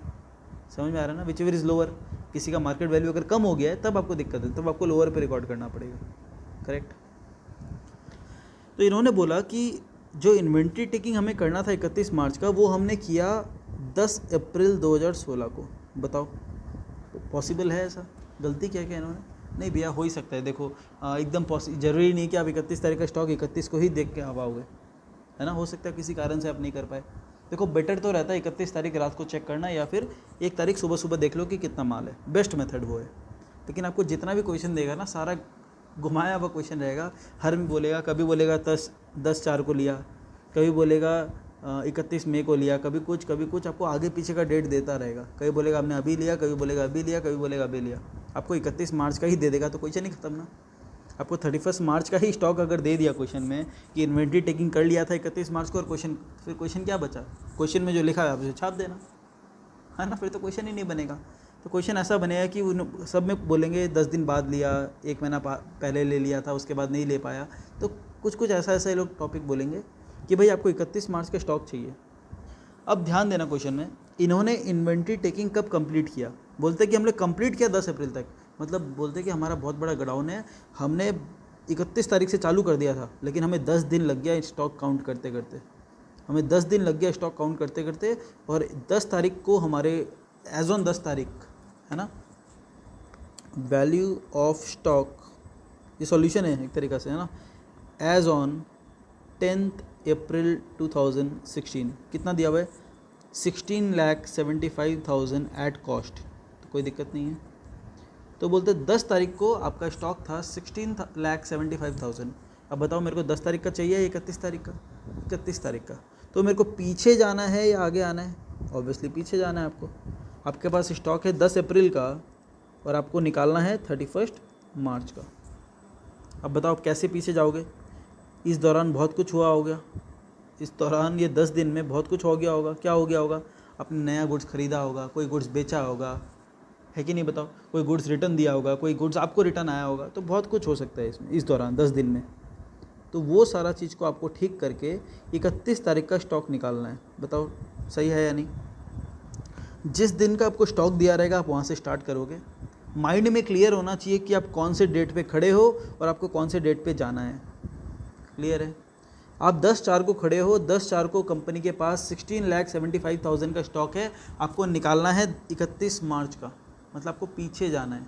अब पीछे कैसे जाना है वो तो लॉजिकल आपको देखो, अगर आप रट लोगे ना कि परचेज ऐड होगा, सेल लेस होगा, परचेज लेस होगा, सेल ऐड होगा, तो रट्टा वाला चीज़ काम नहीं आने वाला। एकदम ईजी लॉजिक है, एकदम ईजी तरीक़ा से आपको समझ में आ सकता है, वही मैं आपको करवाऊँगा। एकदम ध्यान देना प्लीज़। तो अपने को 10 तारीख का स्टॉक पता है, अपने को पीछे जाना है, तो एकदम लॉजिकली सोचना please. After the end of accounting year and till the date of completion, question ध्यान से पढ़ना। बोलते हैं after the end of accounting year, मतलब अकाउंटिंग ईयर एंड होने के बाद, but before the end before या फिर till the date of completion of inventory taking. बोलता है इसके बाद और इससे पहले, मतलब इस दौरान क्या हुआ ये बता रहे हैं। ऑब्वियसली ये बताएगा तभी तो हम लोग अपने कंक्लूजन पे आएंगे ना। बोल रहा है sales for the next year were made for 6,8,750। बोलता है इस दौरान हम लोग 6,8,750 का सेल्स किया। ठीक है ना, ये क्या है? मेरा इन्वेंट्री है और इन्वेंट्री वैल्यू होगा कॉस्ट या market value whichever is lower पे। तो इसका कॉस्ट दिया हुआ है, मार्केट वैल्यू से कोई कुछ बोला नहीं है, तो कॉस्ट पे रिकॉर्ड हो गया। अब बताओ जो हम लोग गुड्स बेचते हैं, समझना यहाँ पे, जो हम गुड्स बेचते हैं हमारे इन्वेंट्री से कौन सा वैल्यू माइनस होता है? सेल वैल्यू या कॉस्ट वैल्यू? भैया गुड्स अगर इन्वेंट्री से माइनस करेंगे तो कॉस्ट वैल्यू जाएगा। आपने ऑलरेडी लीफो फीफो कर रखा है, प्लीज़ ये मत बोलना कि भैया कॉस्ट क्यों माइनस होगा। मेरे इन्वेंट्री से कितना रुपए का माल गया? जितना उसका कॉस्ट था। अब अगर मेरे पास 100 रुपये का माल है और मैंने 110 में बेचा, तो क्या मैं बोलूँगा 110 का माल चला गया, मतलब आपके पास -10 रुपीज़ का माल है अभी? नहीं ना, आपने कितने में बेचा उससे कोई मतलब नहीं है। आपके पास 100 का माल था, आपने 100 का माल बेच दिया, बात ख़त्म। कितने में बेचा वो तो ट्रेडिंग अकाउंट में आ जाएगा। स्टॉक में क्या मेंटेन होगा कि कितना का माल था और कितने में बेचा, कितना रुपए का माल आपने बेचा, कितने में बेचा, उससे कोई मतलब नहीं है ना। वो तो बात का बात है, प्रॉफिट क्या कमाया। स्टॉक मेंटेन करें आप, स्टॉक किस वैल्यू पे मेंटेन होगा? कॉस्ट पे देखना है आपको कि भाई मेरा जो सामान है कितना रुपए का सामान गया, कितना रुपए में बेचा, उससे मतलब नहीं है। तो मैंने यहाँ पे, अब देखो यहाँ पे आपको वो बहुत कम आने वाला है, 13, 1/4, 150, वो बहुत कम आने वाला है। 68750 का मैंने माल बेचा। अब यहाँ पे समझो, 68750 का मैंने माल ऑलरेडी बेच दिया है, मतलब जो मैंने माल बेचा है ये कब था मेरे पास ये माल, मतलब अगर इस दौरान मैंने कोई माल बेचा है पक्का मेरे पास वो 31 मार्च को वो माल था। समझने की कोशिश करना, अगर मैंने इस दौरान कोई अगर गुड्स बेचा है इसका मतलब पक्का मेरे पास 31 मार्च को वो गुड्स था, और क्योंकि वो बिक गया है इसलिए वो 10/4 को हम लोग के पास नहीं है। बताओ ये समझ में आया कि नहीं आया। मेरे पास कोई सामान 31 मार्च को होगा तभी तो हम इस दौरान उसको बेचा होगा, और अगर इस दौरान हम उसको बेच दिया, क्योंकि क्वेश्चन ने बोला है कि आपने सेल किया है, अगर मेरे पास कोई गुड्स यहाँ पे होगा तभी तो हम उसको बेचा होगा, और अगर हम बेच दिया तो बताओ 10/4 को है क्या मेरे पास वो गुड्स, नहीं है।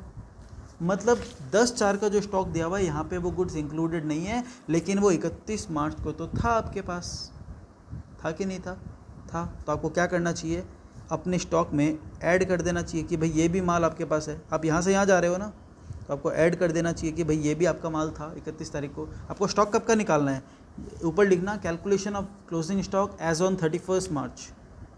तो आप स्टार्ट करे हो 10/4 का स्टॉक से, आप क्या बोलोगे, हाँ हाँ जो माल ऑलरेडी जा चुका वो तो पहले था, मतलब लॉजिकली समझो, जो माल बाहर जा रहा है मतलब कभी ना कभी यहाँ था तभी तो बाहर जा रहा है कि नहीं।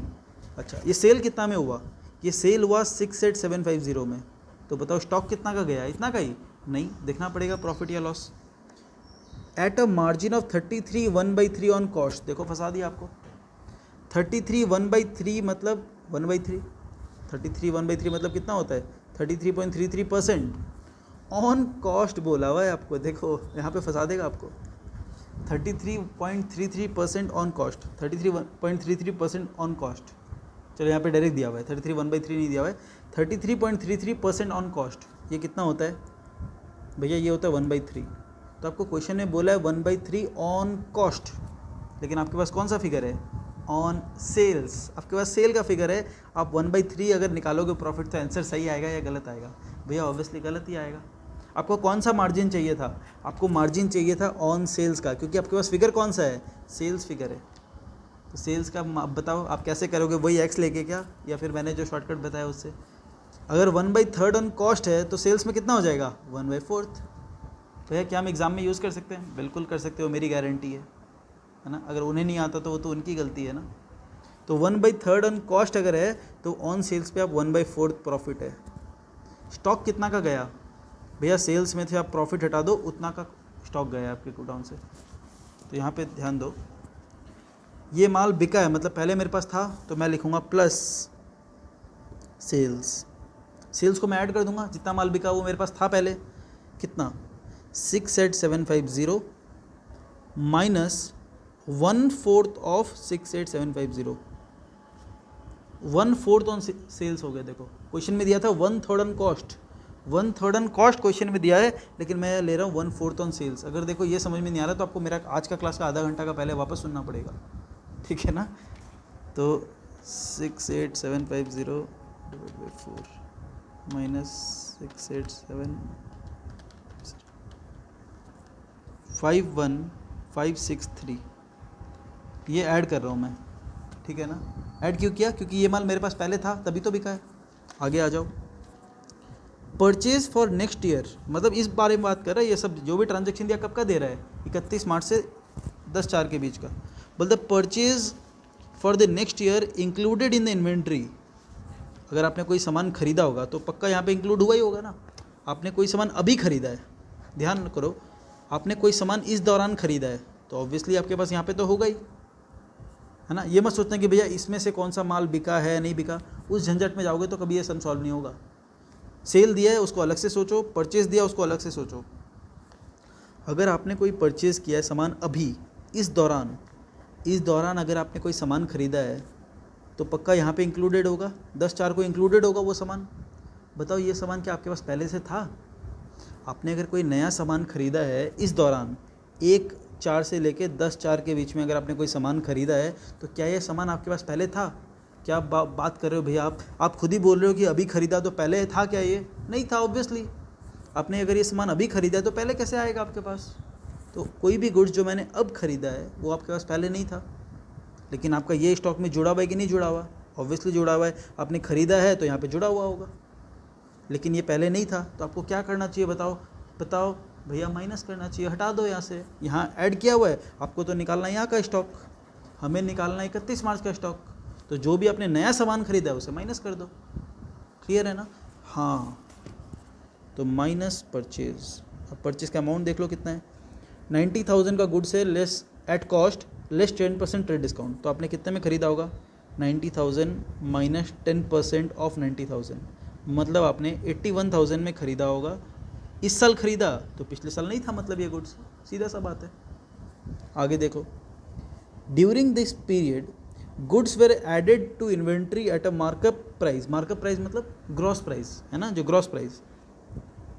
During this period goods were added to inventory, goods added, inventory आया है, ठीक है, at a market price of 3,000। भैया मार्कअप प्राइस में आया है, ये तो समझ में नहीं आया। परचेज तो नॉर्मल प्राइस पे होता है। देखते हैं आगे क्या बोलना चाह रही है। In respect of sales return. अच्छा भैया सेल्स रिटर्न का बात कर रहा है। कोई सामान आपके पास अभी आया है सेल रिटर्न होके, कोई सामान आपके पास सेल रिटर्न होके अभी आया है, समझ में आ रहा है? बोलते हैं goods were added to inventory, बोलते हैं इस साल वो आपके पास सामान आया है नया, कितना? 3,000 रुपये उसका मार्कअप प्राइस है। मार्कअप प्राइस है मतलब इनवॉइस प्राइस है। तो आपको क्या देखना है? इसका तो कॉस्ट देखना पड़ेगा आपको। अब जब 3,000 में आपने उसे बेचा था, सीधा बात है, 3,000 में आपने उसे बेचा था, जब आप रिटर्न लोगे तो भी कितना में लोगे? 3,000 में लोगे। लेकिन जब आप इसे स्टॉक में जोड़ दोगे तो क्या सेलिंग प्राइस पे जोड़ोगे या अपना कॉस्ट पे जोड़ोगे? समझने की कोशिश करो। आपने कोई सामान 3,000 में बेचा था, सोचो, ठीक है ना? ये कितना का था पता नहीं हम लोग को, अभी एक बार पता है निकाल सकते हैं, लेकिन एक बार के लिए सोचो, आपने कोई सामान 3,000 रुपये में बेचा, 3,000 रुपीज़ आपका सेलिंग प्राइस है, क्योंकि बोला है मार्कअप प्राइस। तो आपको जब वो रिटर्न देने आएगा तो कितना रुपया मांगेगा आपसे? 3,000 रुपया। तो बोल रहा है goods were added into inventory, goods आया जिसका मार्कअप प्राइस 3,000 रुपया है, जिसका मार्कअप प्राइस 3,000 रुपया है,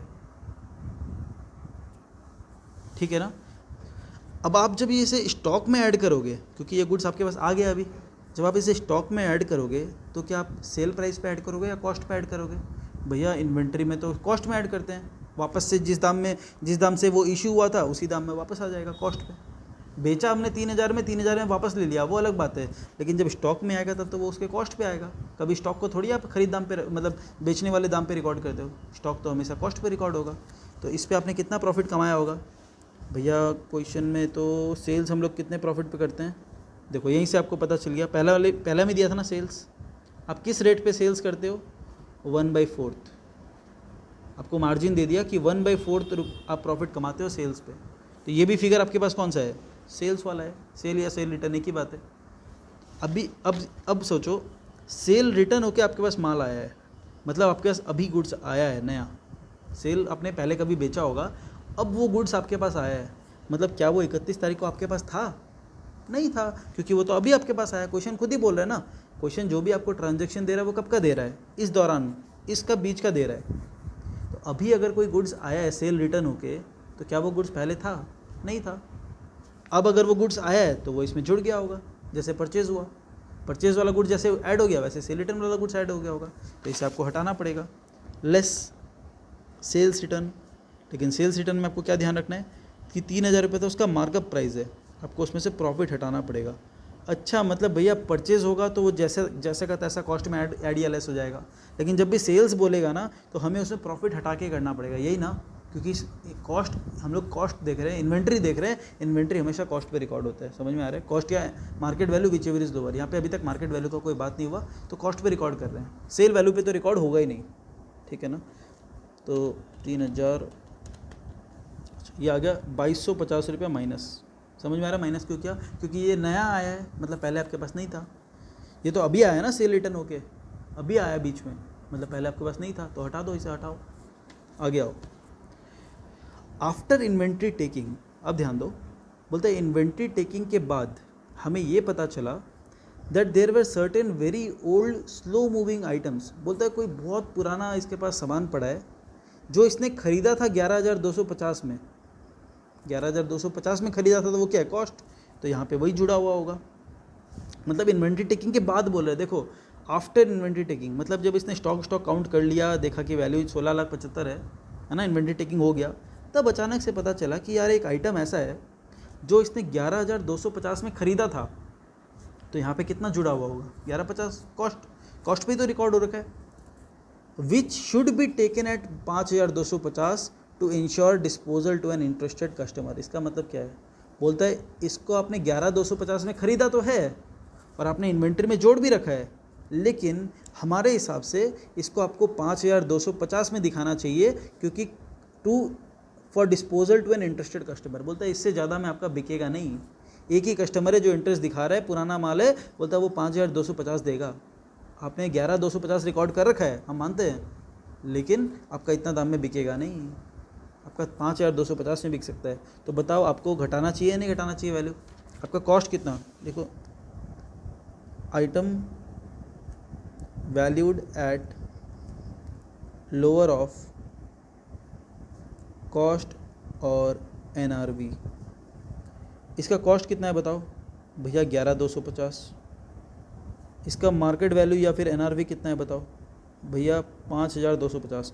बताओ किस पे रिकॉर्ड होना चाहिए भैया, 5,250 पे होना चाहिए, क्योंकि हमें पहले से पता चल गया कि ये फ्यूचर में नुकसान होने वाला है। आपने ख़रीदा इतना में लेकिन ये बिकेगा इतना में, आपको पहले से पता चल गया ना नुकसान होने वाला है, तो आपको कौन से वैल्यू पे रिकॉर्ड करना चाहिए, लोअर पे 5,250 में। लेकिन यहाँ पे कितना इंक्लूडेड है, कॉस्ट इंक्लूडेड है, तो उसमें से आपको डिफरेंस अमाउंट को हटाना पड़ेगा, तब जाके ये 5,250 बनेगा।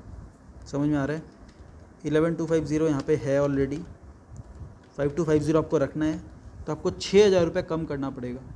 अब बताओ यहाँ पे मेरा कितना इंक्लूड है, कॉस्ट इंक्लूडेड है 11,250, मैं 11,250 में 6,000 हटा दूंगा तो कितने में आ जाएगा, 5,250, तो लोअर वैल्यू पे रिकॉर्ड हो गया।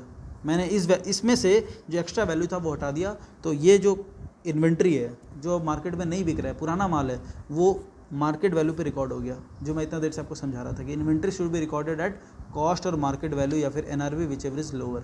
हो गया लोअर पे रिकॉर्ड, जो एक्स्ट्रा वैल्यू था मैंने हटा दिया, अब लोअर पे रिकॉर्ड हो गया। अब बताओ ये वाला स्टॉक कितने पे रिकॉर्डेड है, यहाँ पे ये 5,250 पे रिकॉर्ड हो गया, क्योंकि मैंने एक्स्ट्रा वैल्यू को हटा दिया। क्लियर है, आगे देखो और क्या बोल रहे हैं, due to heavy flood certain goods costing 15,500, मतलब 15,500 में आपने ख़रीदा था, were received from supplier beyond the delivery date of customer. ओहो, मतलब कस्टमर ने आपको ऑर्डर किया था, आपने अपने सप्लायर को ऑर्डर दे दिया था, सप्लायर ने आपको डिलीवरी कब दिया, डिलीवरी डेट के बाद। जैसे कस्टमर ने बोला होगा कि भाई मेरे को 15 अगस्त में सामान चाहिए, उससे पहले तुम मेरे को देना, लेकिन अचानक से क्या हुआ, फ्लड आ गया, तो आपका सप्लायर क्या हुआ, 15 तारीख तक डिलीवरी नहीं दे पाया, उसके बाद आपको डिलीवरी दे रहा है, तो अब वो कस्टमर तो नहीं लेगा आपसे सामान ऑब्वियसली ना, उसको तो 15 अगस्त से पहले चाहिए था। As a result customer refuse to take delivery. भैया ये बोलने से पहले आपको सपना आ गया था क्या, अभी आदत हो गया क्वेश्चन पढ़ते पढ़ते, इसलिए मैंने बोल दिया, हालांकि क्वेश्चन में अभी तक लिखा हुआ नहीं था, क्वेश्चन में सिर्फ अभी तक यही था कि फ्लड आ गया, इसलिए जो 15,500 का सामान है वो डिलीवरी डेट के बाद आया, कस्टमर को जब चाहिए था उसके बाद आया हम लोग के पास, ठीक है ना। इसके वजह से the customer refuse to take delivery, ठीक है ना, and net realisable value of the goods were estimated to be 12,500। बोलता है आपने ख़रीदा 15,500 में, लेकिन ये सामान ना वो ज़्यादा मार्केट में डिमांड नहीं है इसका, आपको जिस कस्टमर ने ऑर्डर दिया था हो सकता है उसको चाहिए था, वो ले लेता आपसे, और आपने 15,500 में ख़रीदा, पक्का आप ज़्यादा में बेचने वाले थे आप, तभी तो 15,500 में आपने ख़रीद लिया, लेकिन क्योंकि वो कस्टमर नहीं ले रहा है अब आपका, और ये इस सामान का मार्केट में डिमांड नहीं होगा, हो सकता है ना, तो इसीलिए आपको क्वेश्चन में बोला गया कि इसका नेट रियलाइजेबल वैल्यू मार्केट में है सिर्फ 12,500। बताओ आपने इन्वेंट्री टेकिंग करते टाइम इसको कितने वैल्यू में दिखाया होगा, भैया जितने में ख़रीदा 15,500 में, लेकिन उसका मार्केट में वैल्यू कितना है आज के दिन, 12,500, तो आपको क्या करना चाहिए, वो एक्स्ट्रा 3,000 को उखाड़ फेंको, है ना। सेम ये ऊपर जो लिखा वही, क्योंकि कॉस्ट कितना है 15,500 और इसका NRV कितना है, क्वेश्चन में इस बार NRV वर्ड दिया हुआ है, देख लो एकदम, NRV है 12,500, मतलब 3,000 आपको हटाना चाहिए, कि 3,000 रुपये तो भाई घटा दिया हमने, तो 15,500 यहाँ पे रिकॉर्डेड है, 15,500 से अगर मैं 3,000 हटा दूंगा तो क्या बचेगा? 12,500। ये NRV पे रिकॉर्ड हो गया, लोअर ऑफ, या फिर आप यहाँ पे ऐसा भी लिखा ही तो हमने, item valued at lower of cost of NRV। अब जो वैल्यू आएगा ये है आपका actual inventory as on 31 March 2016। ये आपको चाहिए था जो आप ट्रेडिंग अकाउंट में दिखाते हो। 16,75,000 plus 51,563 minus 81,000 minus 2250 minus 9,000 total 16,34,313। ठीक है ना। बुक का आंसर 310 है क्योंकि उन्होंने इसको 560 लिया है। ठीक है ना, उन्होंने देखो ऐसा कुछ लिया, तो बुक का आंसर देखने की ज़रूरत ही नहीं है आपको, कोई काम ही नहीं है बुक का आंसर देखने का। क्लियर है ना? बताओ, है ना। एक और क्वेश्चन करें क्या? देखो अब तो आप आराम से नंबर 8 कर लोगे। नंबर 8 आपका होमवर्क है। इसके बाद वाला मैंने आपको ऑलरेडी करवा दिया था, मतलब होमवर्क दे दिया था, सॉरी। और तो नहीं हो पाएगा लगता है आपसे। ठीक है, मेरे ख्याल से ना आज वाला क्लास अच्छे से प्रैक्टिस करना, मैं आज इतने तक ही कराता हूँ। ठीक है, या फिर हम एक काम कर सकते हैं, ठीक है, एक और ये वाला क्वेश्चन कर सकते हैं 3 नंबर। ये थोड़ा इंडिपेंडेंट क्वेश्चन है, अलग टाइप का है। ये क्वेश्चन मैं करवा देता हूँ, नंबर 3 ये कर लेते हैं। ठीक है, इस क्वेश्चन में देखो क्या है। The profit and loss account of Hanuman sold a net profit of 6 lakh after considering the closing stock of 3,75,000 as on 31 March 16। तो क्या हुआ, 31 मार्च 16 को बोलता है हनुमान लिमिटेड, हनुमान जो है उसके हिसाब से उसका क्लोजिंग स्टॉक था 3,75,000 और 3,75,000 को क्लोजिंग स्टॉक लेके इनका प्रॉफिट आया 6 लाख रुपया। समझ में आ रहा है? बोलता नेट प्रॉफिट था 6 lakh after considering the closing stock.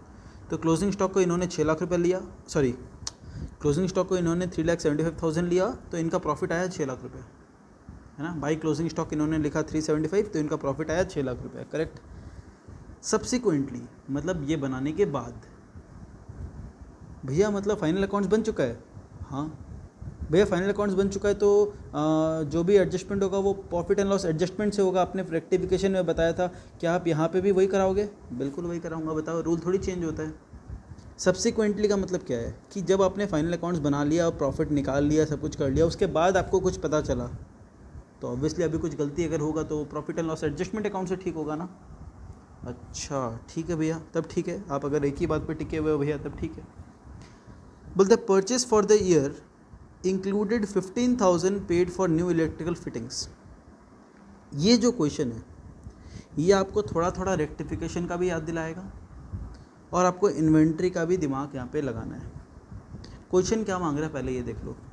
Question बोलता है कि आपका प्रॉफिट 6 लाख रुपए है, आपने क्लोजिंग स्टॉक ये वाला लिया है, आपका value of closing stock as on 31 March 2016 आपको निकालना है एंड एडजस्टेड नेट प्रॉफिट निकालना है। मतलब आपका प्रॉफिट क्या होना चाहिए और आपका value of closing stock actual में क्या होना चाहिए, वो पूछ रहे हैं। ठीक है ना, ठीक है। तो अपने को इस क्वेश्चन में एक्चुअल नेट प्रॉफिट भी निकालना है और एक्चुअल क्लोजिंग स्टॉक भी निकालना है कि एक्चुअल क्लोजिंग स्टॉक कितना होगा और एक्चुअल नेट प्रॉफिट कितना होगा। ठीक है, तो इसमें से अपने को एक अकाउंट बनाना पड़ेगा। सबसे पहले तो देखो, profit and loss adjustment account, profit and loss adjustment account. ठीक है, देखो जब हम लोग already profit and loss account बना चुका है तो कितना प्रॉफिट आया, तो हम यहाँ पे लिख दे रहा है बाई नेट प्रॉफिट, है ना। जैसे बाई जीपी से स्टार्ट करते हैं हम लोग प्रॉफिट एंड लॉस अकाउंट कि इतना जो जीपी है, बाकी और इनकम लिख लो और बाकी माइनस एक्सपेंस माइनस कर दो। तो वैसे ही हम लोग क्या करेगा, प्रॉफिट एंड लॉस एडजस्टमेंट में ऑलरेडी जो प्रॉफिट आ चुका है 6 लाख रुपये का, वो हम लोग वहाँ से स्टार्ट कर रहे हैं। फिर क्या कम बेसी होना है देख लेंगे, क्योंकि प्रॉफिट एंड लॉस एडजस्टमेंट क्या होता है, एक तरीके से नॉमिनल अकाउंट होता है। इनकम होगा तो क्रेडिट होगा तो इनकम बढ़ जाएगा, एक्सपेंस होगा तो डेबिट होगा तो इनकम घट जाएगा और अपना एडजस्टेड नेट प्रॉफिट आ जाएगा। Statement showing value of closing stock as on 31 March 16। ठीक है ना, stock as given in question में जो दिया है वही लिख रहा हूँ मैं। ठीक है ना, 3,75,000 दिया हुआ है। अब हम लोग को क्या पता ये सही है या रॉन्ग है, वो तो क्वेश्चन पढ़ के पता चलेगा। ठीक है ना, तो पहला पॉइंट से स्टार्ट करते हैं। ठीक है, ध्यान देना। बोलते हैं परचेज फॉर द ईयर, ठीक है ना, रेक्टिफिकेशन वाला दिमाग भी चलाना, सब कुछ एकदम ध्यान से देखना। परचेज फॉर द ईयर, और इसके लिए आपको एकदम वो चाहिएगा कि हम लोग स्टॉक कहाँ जाके देखते हैं, गोडाउन में जाके देखते हैं। हमने ये स्टॉक कहाँ से देखा होगा, गोडाउन में जाके देखा होगा, राइट। आगे, purchase for the year included 15,000 paid for electrical fittings for the shop. आपने इलेक्ट्रिकल फिटिंग्स खरीदा था, आपने इलेक्ट्रिकल फिटिंग्स खरीदा था, लेकिन आपने उसे कहाँ रख दिया, परचेज में, है ना। आपने जब इलेक्ट्रिकल फिटिंग खरीदा होगा तो क्या एंट्री किया आपने, आपको करना चाहिए था इलेक्ट्रिकल फिटिंग टू कैश, आपको करना चाहिए था इलेक्ट्रिकल फिटिंग टू कैश, लेकिन आपने क्या कर दिया, आपको करना चाहिए था इलेक्ट्रिकल फिटिंग या फिर furniture and fitting account debit जो भी टू कैश, आपने क्या कर दिया, purchase account debit to cash, है ना। बोलते हैं परचेज इंक्लूड्स, परचेज में ये इंक्लूडेड है, तो परचेज आपने एंट्री कर दिया। रिवर्स करो, कैश टू परचेज, ठीक है ना, तो क्या होगा, कैश कैश कैंसिल हो जाएगा, electrical fitting account debit to purchase, ये एंट्री होना चाहिए। इलेक्ट्रिकल फिटिंग जो आपने खरीदा उसको डेबिट करना है, आपने गलती से जो परचेज को डेबिट कर रखा है उसको क्रेडिट करना है, सीधा सीधी बात। ये मैंने आपको अपने वे में करवा दिया, है ना। राइट एंट्री, रॉन्ग एंट्री, ठीक है, ये राइट एंट्री है, ये रॉन्ग एंट्री है, रिवर्सल है, और रिवर्सल और राइट को मैंने जोड़ा तो ये निकला। ये डायरेक्टली भी आपको समझ में आ जाता कि इलेक्ट्रिकल फिटिंग खरीदा तो उसको डेबिट करो, और आपने परचेज को डेबिट कर रखा उसे घटाओ। अब ये कौन सा क्वेश्चन है, फाइनल अकाउंट्स ऑलरेडी बन चुका है ना, फाइनल अकाउंट्स ऑलरेडी बन चुका है, तो आपको क्या करना चाहिए, ये तो एसेट अकाउंट है, इसे रहने दो, ये नॉमिनल अकाउंट है, इसकी जगह क्या लिख दोगे, पीएल एडजस्टमेंट। एकदम रेक्टिफिकेशन चैप्टर जिसका हो रखा है उसके लिए तो ये पानी है एकदम, ये क्वेश्चन, है ना। तो ये क्या आ जाएगा, पीएल एडजस्टमेंट में आ जाएगा बाई इलेक्ट्रिकल फिटिंग, तो यहाँ पे लिखो बाई इलेक्ट्रिकल फिटिंग्स 15,000।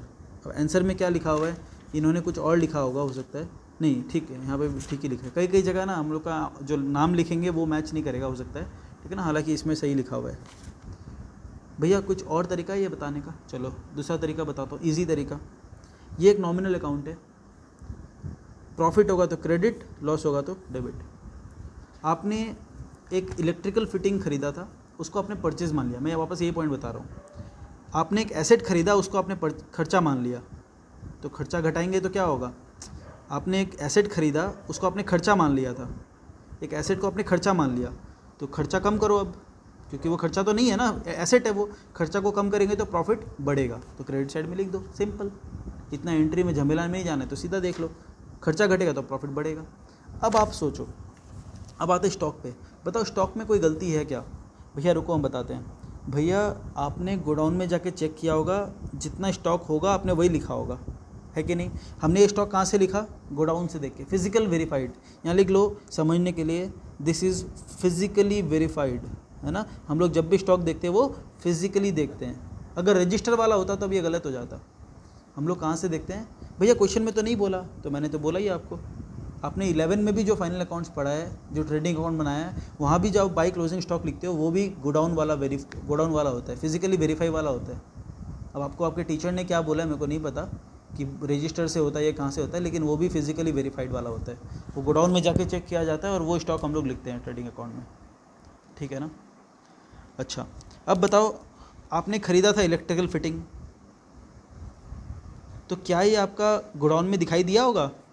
आपने एंट्री किया परचेज़, मैं मान रहा हूँ, आपने परचेज़ बोल के एंट्री किया, ये ठीक है मैं मान रहा हूँ, लेकिन आपने इलेक्ट्रिकल फिटिंग ख़रीदा तो क्या ये आपके गोडाउन में है, नहीं। इलेक्ट्रिकल फिटिंग है तो ये तो लग गया होगा, फिटिंग जहाँ लगना था, गोडाउन में नहीं था, तो हमने क्लोजिंग स्टॉक में ऐड भी नहीं किया हुआ है। हमने क्लोजिंग स्टॉक कहाँ से देखा, गोडाउन में जाके। अगर आप बोलते कि भैया रजिस्टर में होता है, तो रजिस्टर में क्या होता, मैं परचेज़ को लिखता तो आपका क्लोजिंग स्टॉक गलत निकल के आता। लेकिन मैं क्या बोल रहा हूँ, जब भी स्टॉक दिया हुआ रहेगा वो कौन सा स्टॉक होगा, गोडाउन वाला, जो फिजिकली वेरीफाई करके आप देखोगे, गोडाउन हो या दुकान हो जो भी हो। तो जब आपने गोडाउन में जाके ही ये स्टॉक देखा है, तो वहाँ तो कोई स्टॉक था ही नहीं एक्चुअल में, इलेक्ट्रिकल फिटिंग था, वो आपकी दुकान में आप कहीं पे लग गया होगा एसेट। जब वो गोडाउन में था ही नहीं तो वो इंक्लूड भी नहीं हुआ, तो आपके क्लोजिंग स्टॉक में कोई गलती भी नहीं है, सिर्फ आपको प्रॉफिट को बढ़ाना है, क्योंकि आपने गलती से खर्चा मान लिया एसेट को, आप प्रॉफिट को बढ़ा दो, बात खत्म। या फिर आपको रेक्टिफिकेशन वाइज समझना है तो ऐसे समझ लो, दोनों करेक्ट है, ऑल्टरनेटिव मैंने दोनों दे दिया आपको, क्लियर। दूसरा देखो, Hanuman gave away goods valued 40,000। Hanuman ने 40,000 का गुड्स दिया as sample for which no entry has been made. सबसे पहले नॉर्मल देखो क्या होगा भैया, एंट्री इसका होना चाहिए sample account debit to purchase. बताओ ये होना चाहिए या नहीं होना चाहिए? इसके लिए कोई एंट्री पास नहीं किया गया। तो अभी हम लोग को लास्ट ईयर का एंट्री तो हम लोग कैसे ठीक करेंगे? ये नॉमिनल अकाउंट है, सैम्पल मतलब खर्चा, खर्चा मतलब नॉमिनल अकाउंट, तो इसकी जगह मैं लिखूंगा PL adjustment.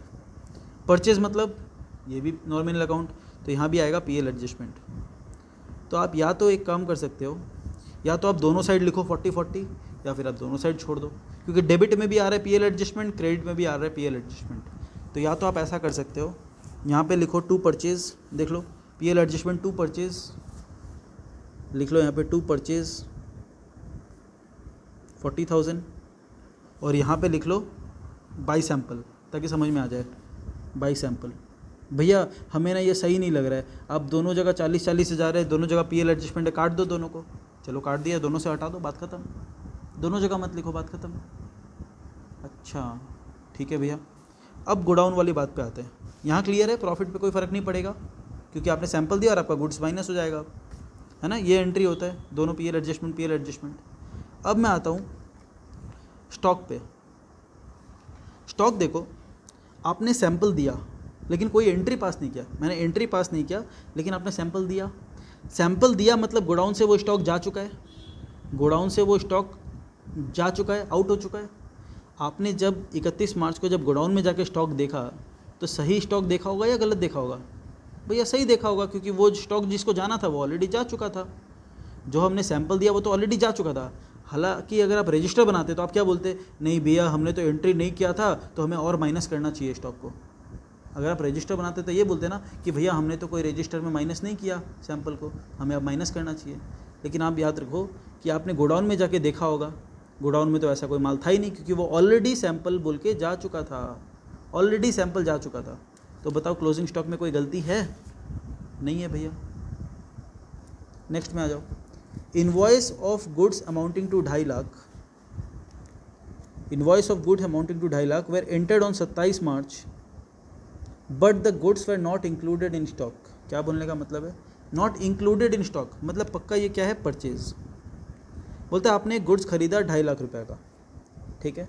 Invoice for the goods amounting to 2,50,000 have been entered on 27 March. 27 March को आपने परचेज का एंट्री कर लिया है, परचेज का एंट्री आपने कर लिया है। तो आप क्या बोलोगे, हाँ भैया परचेज का एंट्री कर लिया तो गुड्स में आ गया होगा। लेकिन रुको, सोचो क्या बोल रहे हैं। अगर आपने परचेज का एंट्री कर लिया है, आगे क्या बोल रहे हैं, but the goods were not included in stock. ऐसा कब हो सकता है, ऐसा कैसे हो सकता है कि आपने परचेज का एंट्री कर लिया लेकिन आपके गुड्स में इंक्लूडेड नहीं है? ऐसा कब हो सकता है बताओ, सोचो, दिमाग लगाओ। आपने परचेज का एंट्री कर लिया लेकिन आपके स्टॉक में, आपका ये जो स्टॉक है इसमें वो इंक्लूडेड नहीं है। वो माल किसका है बताओ? ये जो 2.5 लाख का सामान है वो है किसका? ऑब्वियसली आपका है, क्योंकि आपने ऑलरेडी खरीद लिया है। लेकिन ये आपके यहाँ पे इंक्लूडेड क्यों नहीं है? कब ऐसा हो सकता है भैया? एक ही उपाय है, या फिर एक ही रीज़न हो सकता है, गुड्स इन ट्रांजिट। वो गुड्स हमारे पास बिल आ जाता है व्हाट्सएप में, मेल में, है ना, मैसेज में बिल आ जाता है, तो हमने बिल का एंट्री कर लिया होगा। तो अगर हम पुराने ज़माने में जी रहे होते, जैसे हम क्लास 11-12 तक थे, तो हम मानते हैं कि भैया परचेज़ हुआ है तो स्टॉक में भी आ गया होगा।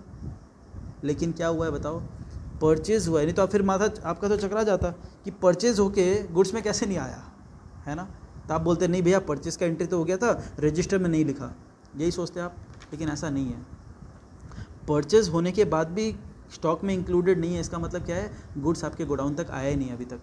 अगर गुड्स गोडाउन में आ जाता तो हम लोग जो फिजिकली वेरीफाई करने जाते हैं उसको, तो आपको गुड्स मिल जाता। इसका मतलब वो गुड्स अभी तक ट्रांजिट में है। अच्छा बताओ, परचेज़ का एंट्री आपने कर लिया या करना बाकी है? भैया परचेज़ का एंट्री तो हमने ऑलरेडी कर लिया है। परचेज़ का एंट्री में कोई गड़बड़ है?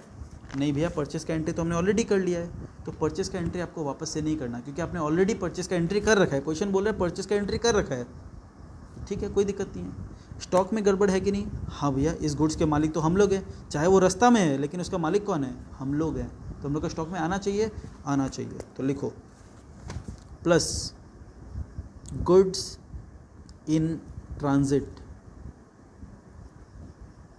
परचेज्ड ऑन 27 मार्च, ठीक है कि नहीं? हाँ भैया आप बोल रहे हो तो ठीक ही होगा, 2.5 लाख।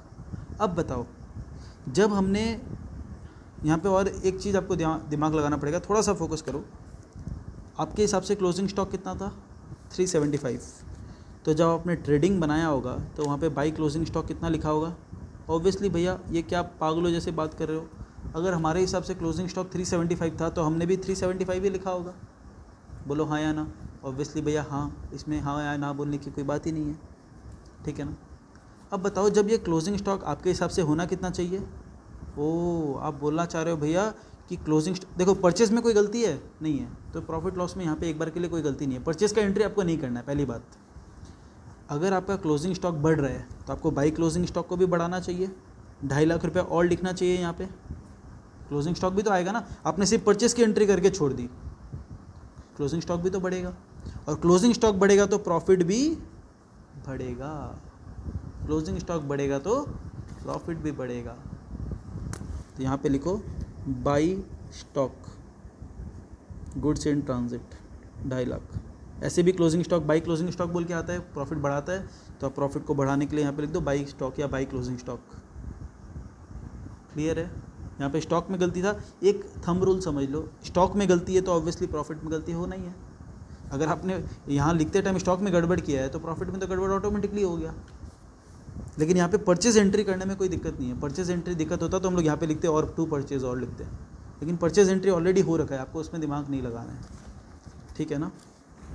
इस टाइप का सिमिलर क्वेश्चन और एक है, मैं शीट जो भेजूँगा उसमें भी है। अच्छा इसके बाद क्या है, इन मार्च 2016 goods of 2 lakh sold and delivered. बोलता है मार्च में हमने 2 लाख का माल बेच भी दिया और डिलीवर भी कर दिया, but they taken in sales of April. बताओ ये क्या जुल्म कर दिया इसने, आपने गुड्स बेच दिया और डिलीवर भी कर दिया। मैंने एक आपको रूल पढ़ाया था रेवेन्यू रिकॉग्निशन, या फिर किसी ने अगर मेरे से थ्योरी अभी तक नहीं किया है तो रेवेन्यू रिकॉग्निशन या फिर रियलाइजेशन कंसेप्ट आपने क्लास 11 में पढ़ा होगा कि सेल कब बुक करना चाहिए। तो भैया सेल बुक करना चाहिए जिस दिन गुड्स का ओनरशिप ट्रांसफ़र हो जाता है, जिस दिन गुड्स का मालिकाना हक, जिस दिन गुड्स का ओनरशिप ट्रांसफ़र हो जाए उस दिन सेल बुक करना चाहिए। बताओ ये गुड्स का आपने मालिकाना हक जो ओनरशिप है गुड्स का वो कब ट्रांसफ़र किया? भैया मार्च में बेच दिया, मार्च में डिलीवरी दे दिया, गुड्स ऑलरेडी जा चुका है, गुड्स ऑलरेडी जा चुका है, गुड्स बिक चुका है, तो आपको एंट्री कब करना चाहिए? मार्च में। लेकिन आप एंट्री कब कर रहे हो? अप्रैल में, जो कि गलत है। तो आपको एक सेल्स का एंट्री करना चाहिए, एक सेल्स का एंट्री आपको करना चाहिए।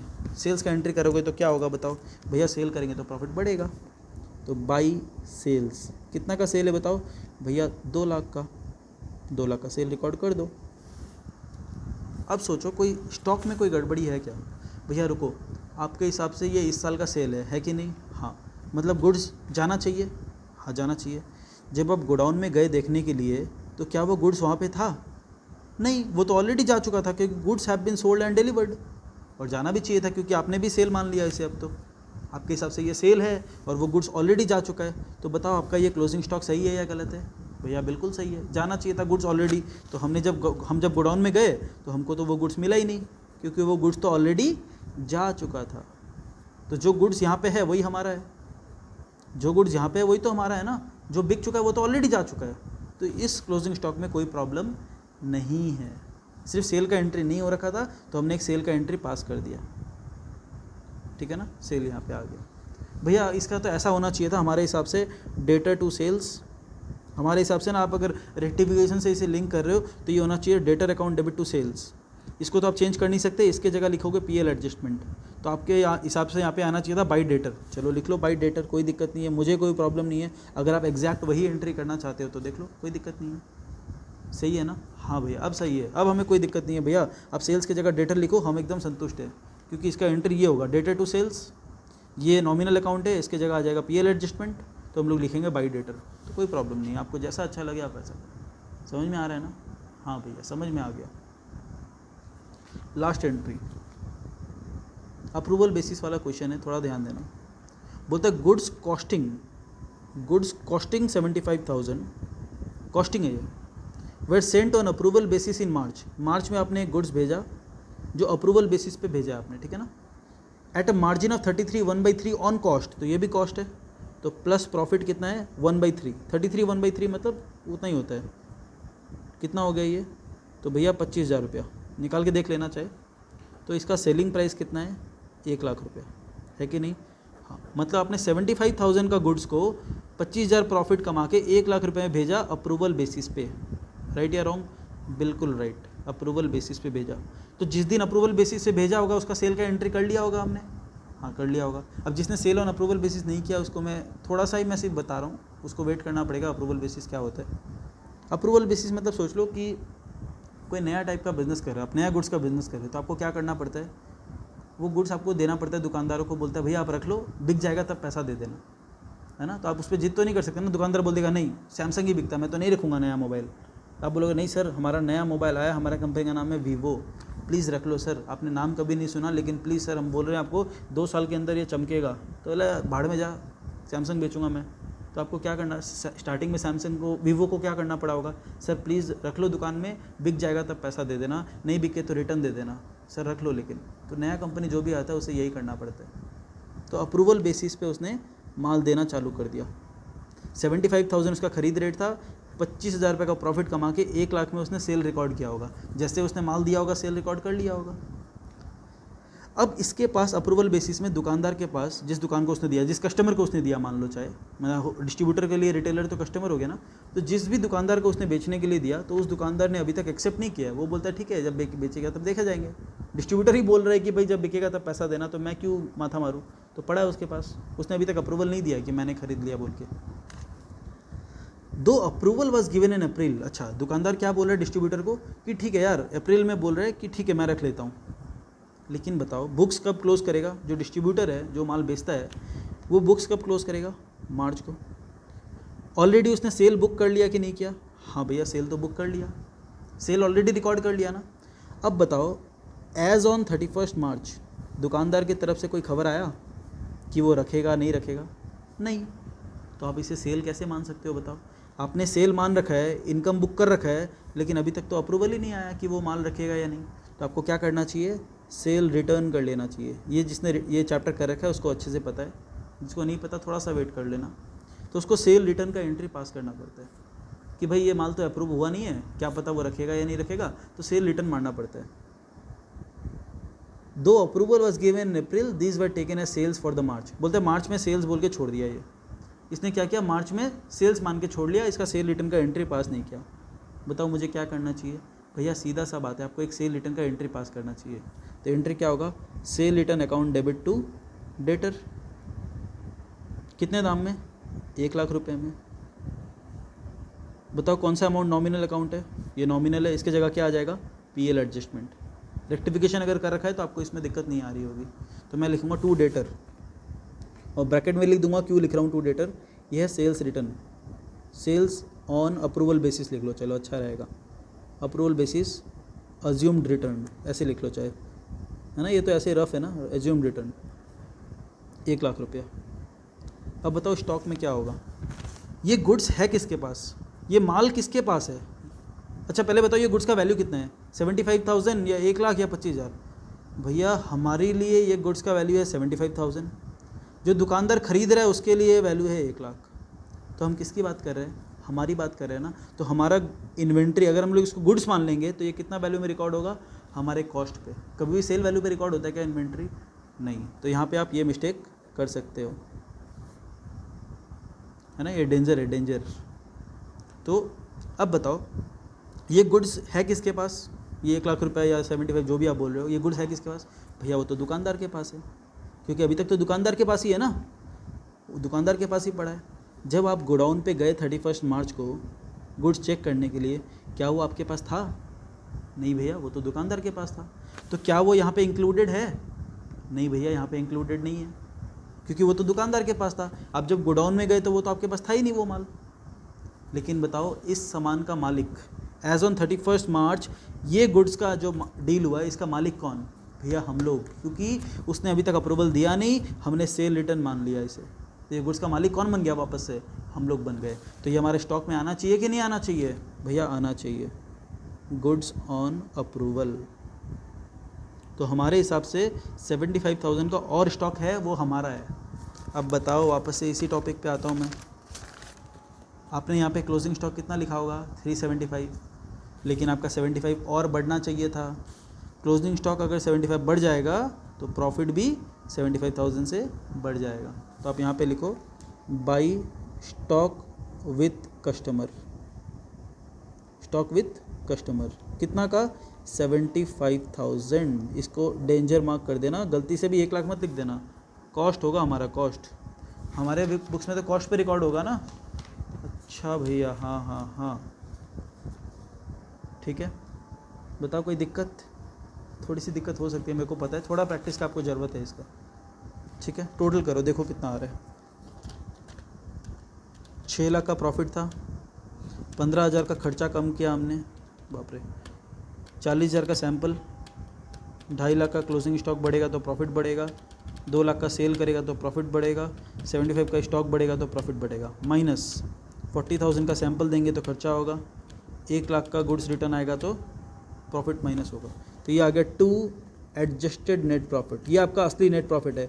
बुक्स में दिखाया कितना था आपने? भैया हमने तो बुक्स में दिखाया था 6 लाख, लेकिन एक्चुअल नेट प्रॉफिट कितना है? 10,40,000 रुपये का।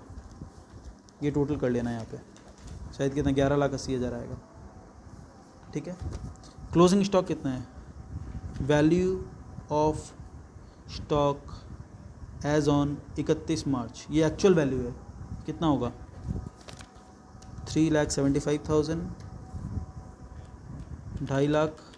2,75,000, 7 लाख का स्टॉक हो एक्चुअल में। आप दिखा कितना रहे थे?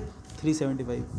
मैं प्लीज़ इस क्वेश्चन को खुद से करना, इस क्वेश्चन को वापस रिपीट करो। मैं सिमिलर क्वेश्चन, एकदम सेम क्वेश्चन है मेरे पास, जो ऑलरेडी आरटीपी या एमटीपी में आया हुआ है, शायद है उसमें, ठीक है ना, वो मैं आपको भेज दूंगा। एकदम डिट्टो सेम क्वेश्चन है, बस फिगर्स चेंज होगा उसमें। या तो वो क्वेश्चन खुद से प्रैक्टिस कर लो, मैं आपको होमवर्क दे रहा हूँ।